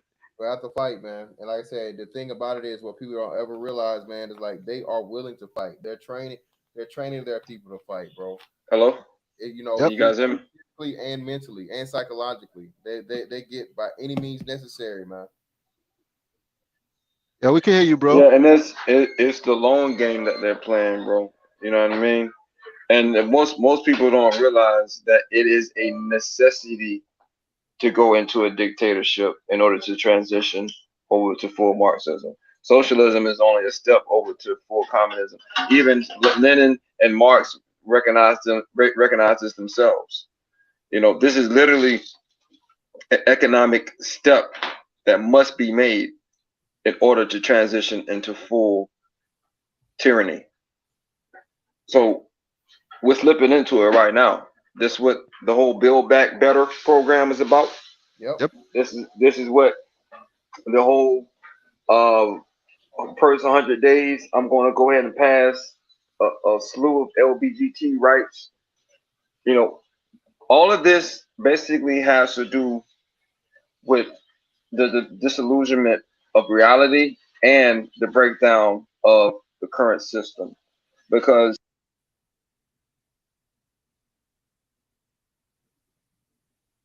Oh, you dropped out again. Yeah, I think the brother dropped out. Yeah, but I mean, if you study the Bolshevik Revolution, oh, is he back? hello? Yeah, you back. Yeah, he's My back. bad, man. I don't know what the hell's going on. My bad, bro. But yeah, communists hop on any revolution move, any revolutionary movement that will tug at the fabrics of society, that will tug at the fabrics of natural law laid by divinity, law laid by the Almighty God. Notice how everything that they push is perverted. Everything they push is basically reversed, just like Luciferianism. It's all about inversion. It's all about taking what's natural and doing whatever they can to pervert it. Yep. And if you study the Bolshevik Revolution, right? If you look at all the different Marxist and socialist movements, including the Nazis, a lot of people don't realize the word Nazi was an abbreviation for National Socialist Party, and they were Hitler was a socialist. In fact, Hitler was a member of the Communist Party, who when he realized he couldn't gain power within the Communist Party, he created the Socialist Party for him to gain power, along with the Thule Society and all of these other folks. But throughout the world, whether you look at all the dictators and authoritarian governments, one of the things they had to do was they had to get rid of the thinkers. You know, that's why Pol Pot killed anyone that wore glasses, because he considered them to be a threat because they may know how to read. You know, so well, if we either we stand up now, or you know, we stand up and be shot in the back at against the wall in a gulag somewhere. And the thing is, they've set up. I've talked to like even coworkers, right? They're scared to even talk. They're scared to say anything because most people, they got 401ks, they got families, they got minivans. You know, they got soccer practice, they got the child's, you know, piano. You know, they got a mortgage. They got a lot of stuff riding on whatever they're doing. You know, and to speak up means to jeopardize that. To just say that I want to be in a country better than when I left it, that's treason now in the eyes of, you know, a leftist authoritarian. Yeah. You know what I mean? Like just to say that, you know, I want my son to think that he's a boy growing up. You know what I mean? You literally are you know, convicted of hate speech. You know? And you got people in the UK already getting wrapped up behind that shit. Like there's literally a lady got arrested for mislabeling somebody. Yeah, she refused to call him a woman. He was like, no, and she had a thing that's saying that you know, those T women are not real women, like biological women are. And like I said, they locked her up and shit. Locked her ass up, bro. And guess what? That 100 days LBGT motherfucking you know, laws and shit, man. Like they finna turn this country upside down, bro. And niggas and black people, how are you gonna feel if and when, bro, if this shit goes through and the new regime is in here as president, bro, this is going to change hard and fast. And black people, you're just gonna be knocked down another fucking ring on the fucking totem pole that you're already at the bottom of, for the sake of a whole nother fucking group of people, bro. And you help them do it. Yeah, and the thing is though, they have basically bred a whole generation of black people to embrace multiculturalism. You know, to embrace everybody's struggle as their own. People of color. That even that term in itself. Like, for real, bro. People of color. And then on the other hand, you got immigrants coming over from fucking India, China, Africa. They clicked up, taking over. Mexicans clicked up, taking over. You know, as we out here marching hand in hand with goddamn, you know, some gender neutral fucking dragon lady. You know, you got Mexicans, you got all these other cultures over here coming here, setting up businesses, getting families put on. They open up a convenience store. You know, they build that bitch up. Next thing you know, they taking houses, taking next house. Black people moving out. LA is a perfect example, dog. A lot of cities on the West Coast getting squeezed out. But yeah, man, listen, they're sending $30 billion back to Mexico per year. 30 billion. Yo. Not counting the money they keep. This is the money they sending back to Mexico. Hey, we ain't got no border no more. The border's gone, man. Straight up. We essentially big ass Mexico right now. We are South America. That don't count the Indians they got waiting on these flights to get back over here. I think it's at least 100,000 of them, right? For the visas. Oh yeah. They essentially made it unlimited. H-1B visas can be pretty much flooded on all markets. So it's not just IT, it's also the medical field. There are literally nurses and doctors that can't find jobs because you have a flood of these fucking paper certified bullshit ass nurses and doctors coming over here playing operation, you know, trying to stay away from the sides. Like, I work with a lot of these motherfuckers, right? I ain't gonna say all of them are shit, but a good majority of them don't know what the fuck they be doing. I ain't even gonna lie. And Hmm. it's a lot of universities and certifications and shit that can be thought of, basically generated out of thin air. They have certification centers that they run, and they just fucking print them damn certifications like it's nothing, you know. And that's the thing. Americans have work ethic. Americans have pride in what they do. The culture is different. You know, if you have someone that is dedicated to their craft, no matter what that may be, Americans have a different effort towards their work. Yeah, and I'm in IT, right? And I can tell you, it was nothing for you to jump from one job to another and make an extra 10 grand just like that. To 10, 15 grand. Yeah, Jumping every couple of years, you move up. I'm in Uh, IT too, man. I know what you mean. Yeah, straight up. yeah, and these Yeah. guys killed it, man. These guys came in and they killed the salary. And my boss is came in on a H1 visa, right? And then he became a citizen, and then he started having kids. Because when they first come here, they'll like they'll 9 of them will go in a 3-bedroom apartment and share the cost. Yep. So Yep. they don't think nothing of, hey, I don't care if I'm only making 30K right now, but they don't Yeah. realize they mess up the salary pool. And then what happens is, like with my boss, he was complaining that he wasn't making enough money.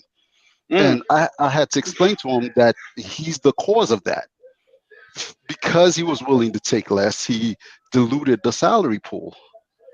But bro, it the thing is, man, it's the same thing with most niggas, right? You don't realize what the fuck you did wrong until you realize what the fuck you did wrong. You know what I mean? Straight Right. up. You know what I mean? It's like damn, how come I'm not making any money no more? How come I can't get a raise? Well, you know exactly what the program you fucking came in on, right? This shit's suppressing wages across the board.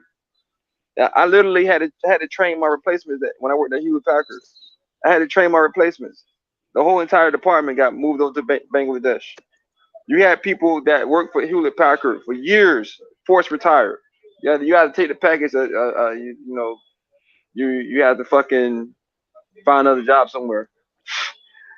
Like they literally forced retired a gang of motherfuckers, shipped everything over to Bangladesh, and got horrible customer service at the end of it. Yep. And They, getting no. Right. Shout out, yeah, real quick. Shout out to but Deborah Lee. honestly, Real quick. Shout out to Deborah Lee and Ellie. yeah. She showed this from what's happening from a dude that didn't want to wear a mask. Listen.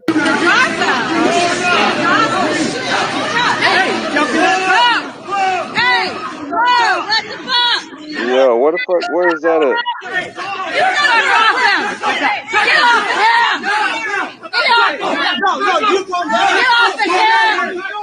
Medical exemption right here. Hey, medical exemption.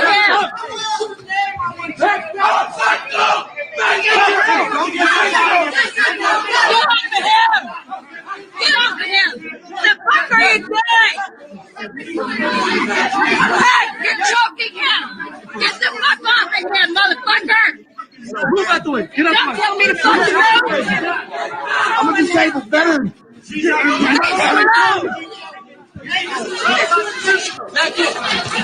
Leave him alone!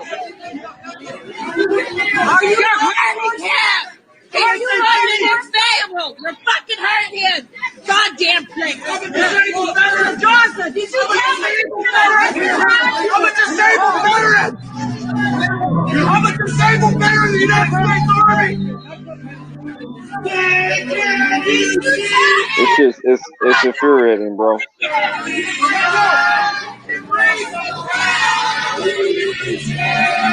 Fucking hard enough! Why would you never use that hard? Why you stuck on that hard?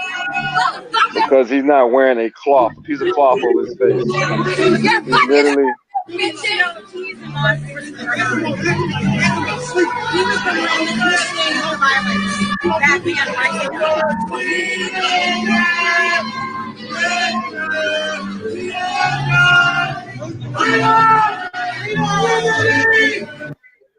man Hey man, and like you said, bro, where are the celebrities? Remember the celebrities said they would go pay for the fucking terrorists that were getting locked up during the fucking during the riots. You gotta have people do the same thing for people like this, man. You gotta have Yeah, do the same thing for shit like this. This is fucking ridiculous. the shit right there, bro. Like you like for real, bro. If you took this fucking footage, dog, and you showed somebody this shit like 2 years ago, bro, they would laugh. They're like, it's no fucking way this is America. Yep, no way. Like it's straight up, bro. Because he didn't have a piece of shit cloth over his face that has no protection from the virus whatsoever. None. He's getting pinned to the fucking ground and arrested. Like when I tell you, man, that this country's coming to a brink. Is a crossroad that's going to have to be crossed, bro. Is getting to a point of no return. Crazy part There's about truth is there's a that lot of veterans. There's a lot of people that are like patriots. You know, that people that actually believe in the foundation of this country and don't want to see their children being raised in a fucking slave state. A lot of people that are seeing exactly where everything is going and they're not standing for it. You know, It's a and it's a powder keg, right? You hear everybody singing the national anthem back there. Eventually, they're gonna stop singing, yeah. and they're gonna It, start. it it's seriously, it's a progression. Mhm. It's a progression, man. It shit keeps building and building and building there's already been violence. There's already been sides chosen. You know what I mean? There is a a a gulf, right? There's no negotiations to be had. Right. You can't talk to a radical because their goal is to destroy the existing system, whatever that may be. It doesn't even matter what the fuck it is. Their goal is to destroy it. How can you negotiate with someone like that? Or come to an understanding? Mhm. yeah, shout out to the Capricorn way, man. Listen, bro, this yeah, that's another big thing too. I'm starting to understand, bro. The whole race thing and that stuff. That's a big part of it too. That's a big part of the plan too. Listen, bro, for this American shit to protect your freedoms as an American, bro, ain't gonna be nothing other. Ain't gonna be no fucking black, white, yellow, green, purple, or whatever the fuck, bro. It's if you want your fucking freedom, bro, and you have somebody that has a like mind, that's your brother, that's your sister. You know what I mean? A fellow Yeah. American. That's what it A- should come down to. Straight up, bro. And That's race. what it has to come down to that because real talk. This country is the only country that acknowledge God-given rights in the Constitution. This is Exactly. the only country in history to ever do that. This is the We as individuals have more power than the group. This is yep. the only country where the individual have more power than the collective. They want to turn that on its head. The Yeah. Great Reset. The Great Reset. One of the tenants said America will no longer be the world superpower. It will be turned over to a multitude of different countries. We have to be brought down to our knees. That's what the unlimited immigration is for. That's what the indoctrination of these children is for. That's what the push of the Marxist doctrine in our schools and colleges is for.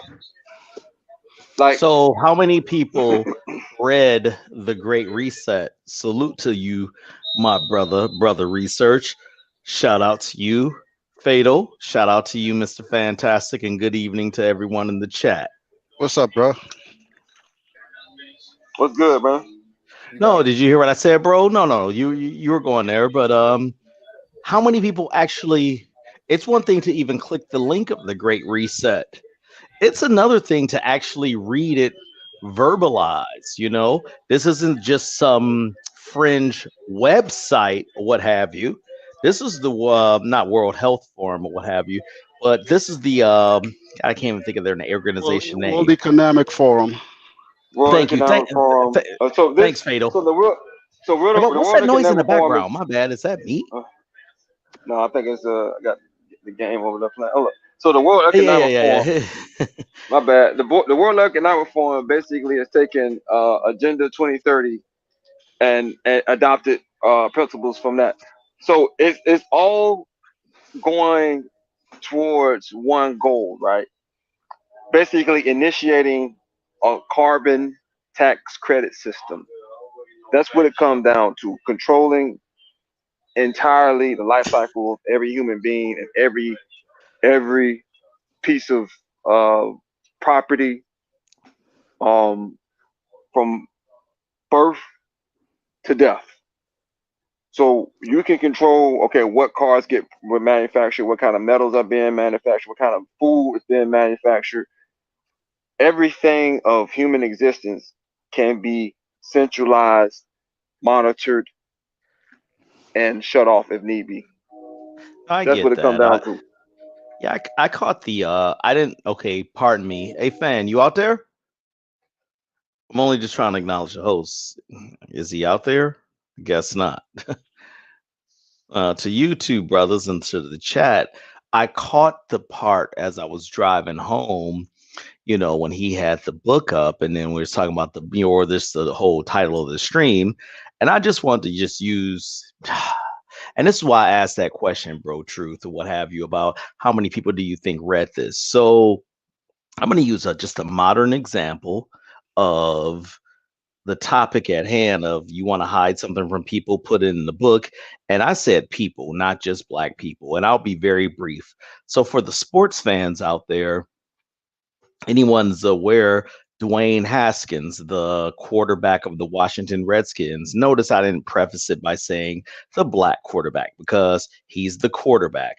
Are you guys familiar with this situation? I'm not going to get too into it, and this is my point isn't about him per se, but it's about the reaction. But are you guys familiar with him at least? I'm not. Okay, what about you, Bro Truth? Wow, Bro Truth's gone dark. Nah, nah. All right, well, long story short, he's been sucking up the field. He already had a kind of a somewhat checkered past, I shouldn't say checkered past, but let's just say skeptical or questionable of sorts. And that business is a very results oriented business. And he had a party, I want to say a week ago, where it was an organized party where they had a bunch of strippers and all this, and they had no mask, and they put the shit on social media. And he was already doing bad. So it's like the team cut him. Okay. Now we know that PR is coming in line. And here's my main point about reading and things like this. So they cut him on Monday. And of course, you got the victimology people that's basically like, oh, they only did it because he was black. I said, well, what was Johnny Manziel's excuse? He was 2 years and he was messing up and they got rid of him. I'm not denying that, this doesn't exist at this level. But I said, did you read what happened? That ain't the point. Is he was black. And I'm like, Jesus Christ. I says, okay, fine. So let's just accept the fact that he's black. So if you black, that more cameras, spotlights, and all this are gonna be on you. Hence, you're gonna play the system even better so that to keep the spotlights off of you, right? I'm just saying this goes with the whole reading thing or what have you. And it just blows me away how they were just so, and we're talking in the last 24 hours. And I'm talking to people over 40, fellas. Okay, this is the over 40 people, some over 30.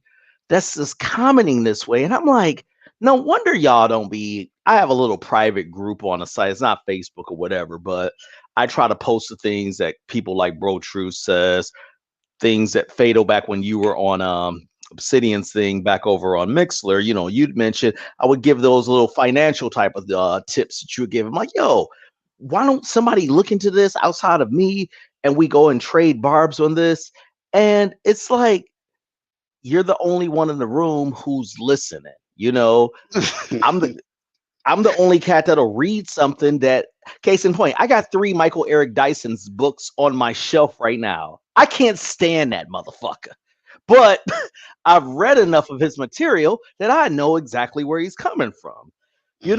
I mean, I think you guys get my point. And it's like, so we're the guys that want to promote that here, let me not ramble on this because there was another point I was going to mention, but feel free to feedback on what I was just saying.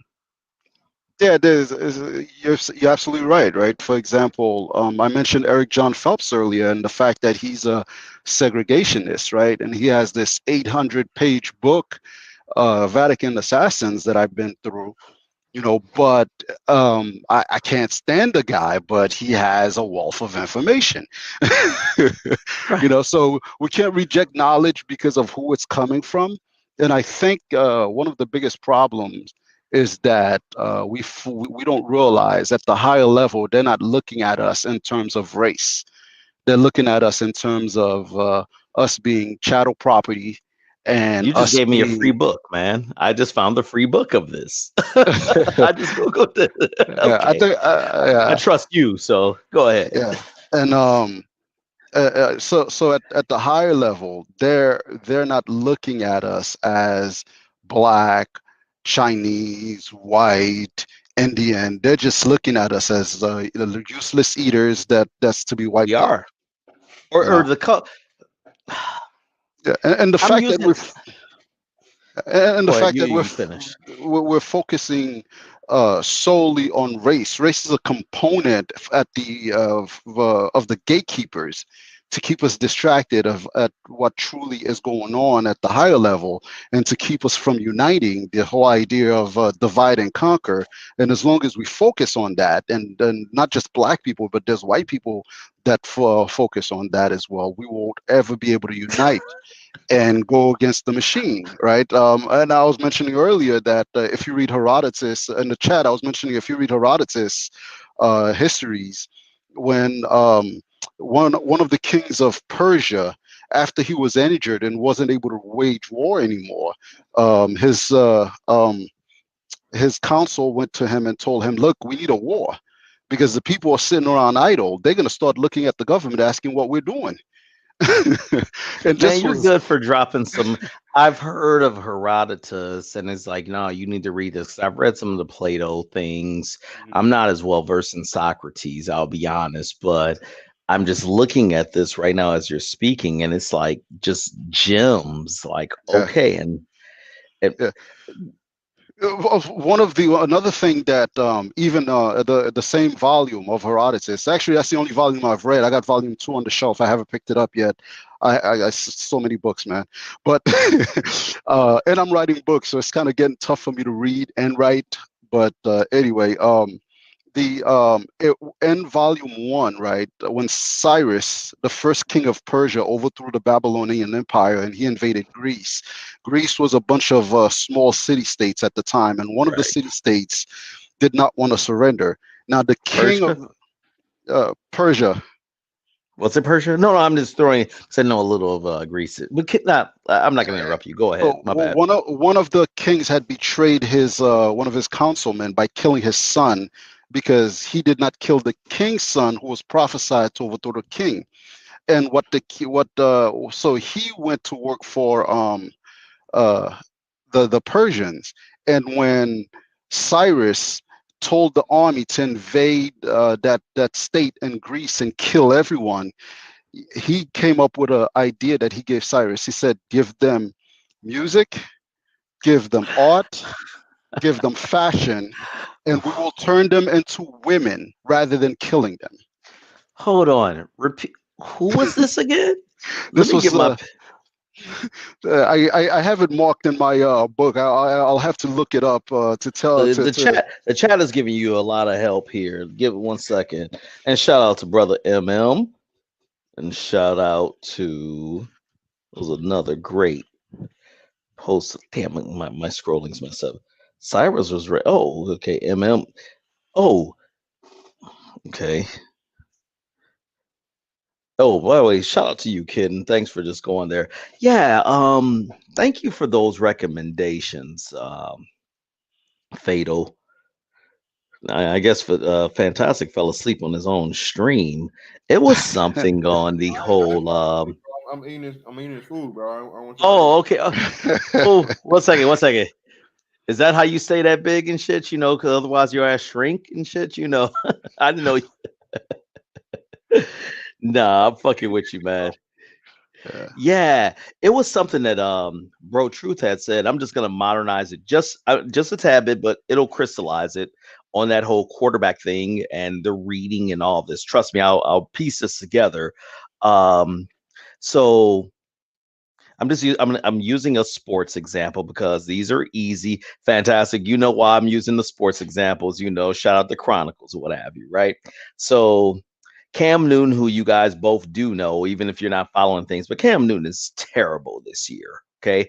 This doesn't mean I'm into football, everything, whatever, but it was a Monday night game. And I'm like, Jesus Christ, why am I watching this crap? He's terrible right now, you know, and I call it as is. So a story came out that he was at the practice facility the next day at 4:30 a.m. And then this one brother posted, see, they try to say brothers is all just lazy and full of athleticism and all this. He was there at 4:30 after this. He doing his job. So I replied, I'm like, dude, so you're buying into the I said, what kills me about you guys is that you hate when the media reports negative things about you, but but you love the positive things. So who is your God? I didn't use the God term or whatever. I said, so who is it that you follow in this? I said, he said, well, the narrative of the black quarterback is that it's just full of athleticism. I said, well, was the athleticism with Aaron Brooks? Was the athleticism with Warren Moon? Was the athleticism point with currently with Russell Wilson or Patrick Mahomes? I said, no, this is what they've put out that you believe, and you immediately go into this victim mode. I came up in a generation where we didn't give a shit about the media, and we was going to prove everybody wrong and fuck their damn reports. So Right. where is this mentality, this we gonna fight, we gonna be competitive to the end mentality in you motherfuckers, and you younger than me? So how the hell are you saying this? And I couldn't believe it. I knew I was gonna get some. I'm like, here come the ad hominems, here come this or whatever, you know. He was like, bruh, you right. I never even thought about it like that. And I was like, wow. I said, so why don't you read this story about how one, I don't want to make this too much about sports, but I said, but it goes back into Reed. It's a, I don't know, let's just say 2000s piece thing. Maybe not 2000. Let's just say about 7, you got to click over web pages things. I said, why don't you read this story? It's a recent story about backup quarterbacks and just being a backup and being ready to play when you know you ain't playing, but the time you could be playing could change your life. And part of the being a backup is knowing your role, which kind of ties into some brothers don't want to, everybody want to be Michael and not Jermaine or Tito, or, you know, they want to be, I can't think of a modern group right now, but you get my point. And I had said, you know, I posted this thing about this backup quarterback things, and it was just very dynamic when I read the story about how these guys, their job is almost even harder than the starters, because with the amount of injuries that's coming around, what they have to be prepared for, knowing the offense, knowing the tendencies, watching the game at hand, you know, they're not just merely holding a clipboard, but having that skill and being ready. Yes, sometimes reading comes into play with this, whether that's the scouting report in this. And a lot of brothers don't want to do just this simple work, but then they wonder, and this is not all. I'm just saying this is not all. And I'm closing after I say this. They wonder why these lesser players, and this applies to any sport, these lesser players who have less physical gifts will last in the league longer than them. Oh, because they know the situations. They know that once their speed or whatever ability they have, they know the tendencies. And I'll just end on that. And yes, a lot of that involves, you know, reading, observing, all those kind of non-sexy things, you know. You know, have you ever read The Miseducation of the American Negro? Come on, bruh. You needed me to put my camera on. let me show you my bookshelf. Continue your point. So that's some of the things that he gets into, right? In fact, I had never The read great it. Carter G. Woodson. Yeah, and as I was talking to a brother, he said to me, "You must have been reading the Miseducation of the American Negro." I was like, "No, I haven't read it." It's like, "You're saying exactly what he says," I and I just went and read grabbed it, it. bro. And and this is what happens with our people. There's like overconfidence and the idea that all of them want to be the man. I have some highlights. Yeah, Real education means to inspire people to live more abundantly, to learn, to begin with life as they find it and make it better. But the institutions so far given to Negroes in college and university have worked to the contrary. One more point. You're gonna love this. This is brief. One should rely only on protests only when it is supported by a constructive program. Man, you got gems like this written. Let me look at this copyright. Written in 1933. right. And I highlighted that. I'm just go. I literally picked it up and scrolled through some of my highlights. Like, God damn, there's just gems all over this. Yeah, it's a system that's designed to keep us to make us believe that we're better than we are, right? And a lot of people tell me I come off arrogant, and I tell them I come off arrogant because I know more than you. But the minute I'm speaking to a brother that knows more than me in an area, guess what I do? I shut up and listen. Your last name's not Tice, is it? Because that's hey, bro, real quick. I don't know if fan needs to jump in or if he got to put more ketchup on his food or whatever, But I hate ketchup. No ketchup for okay, you hate ketchup. See, okay, Hello? you a hot sauce. You a hot sauce dude. Like me, I'm like okay, yeah. See, Hello? like for me, red hot is just like a garnishment. I get the real hot sauces, Yeah, I got Hey, no, but real quick. yeah. Go ahead. Ooh, you don't know about that habanero, man. Yeah, but you've been in Hey Florida, so man, I can assume.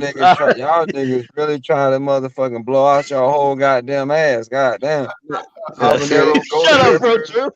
Y'all trying to paint the goddamn toilet.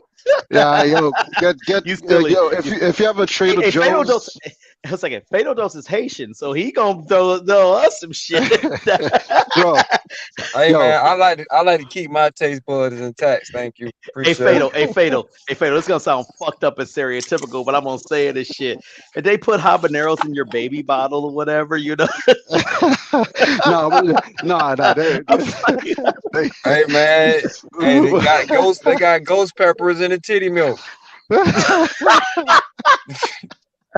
No, hey, You know what I mean? They got Louisiana in the breast milk, man. real talk, though, you start eating it. You start eating it real young though, because I remember like 3-4 years old eating like spicy stuff, man. So you get used to it quick. Man, because my family's from Louisiana and Alabama and Mississippi, but a lot of part of Louisiana. Man, I had an older cousin when I was a kid.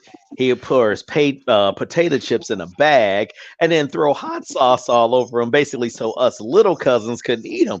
Man, I would eat them like, like, dude, I'm gonna eat those, and I guess that's what helped build my tolerance up, Man, hey, man, niggas in Louisiana, man, hey, they got motherfucking hot Cheetos in the nursery, bro.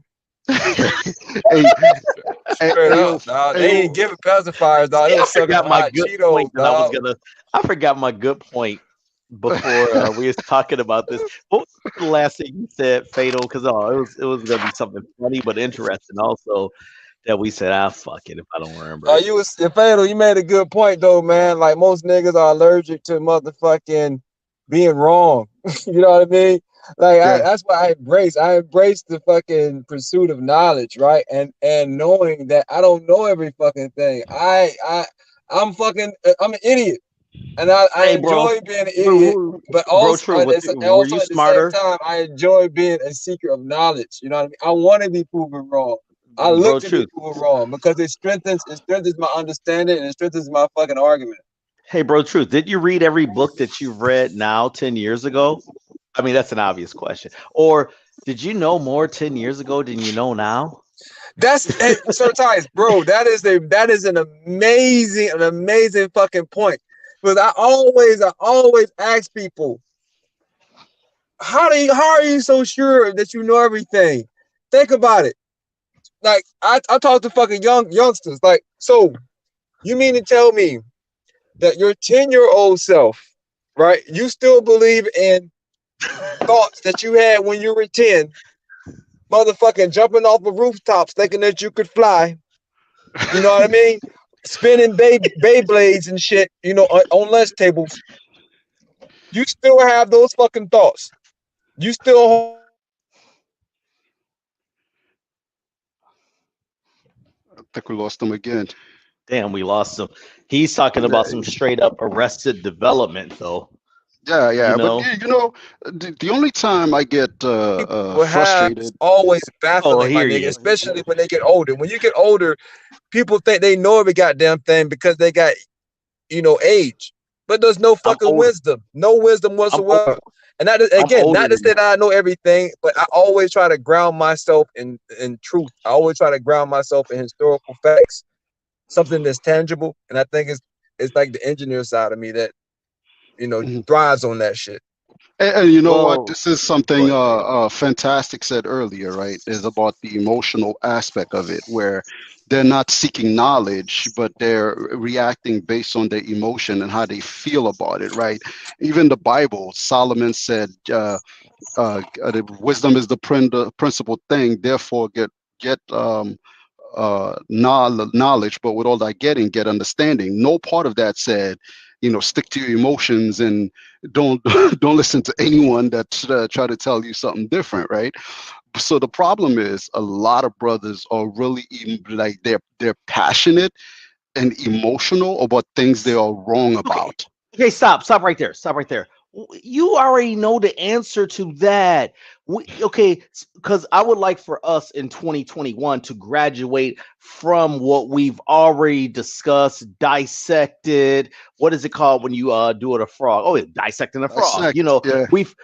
we've done this, man. It's because that is matriarchal mindset to Uh-huh. the fullest. Uh-huh. You know, everything is I'm going to find this one gotcha fact, but not Hmm. knowing the context. Okay, the number one gotcha fact that now I'm amp now.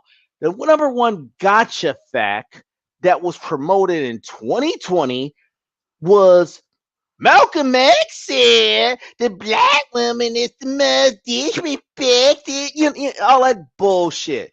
Not recognizing the context in the speech that he said. I would love to say, what speech did that come from?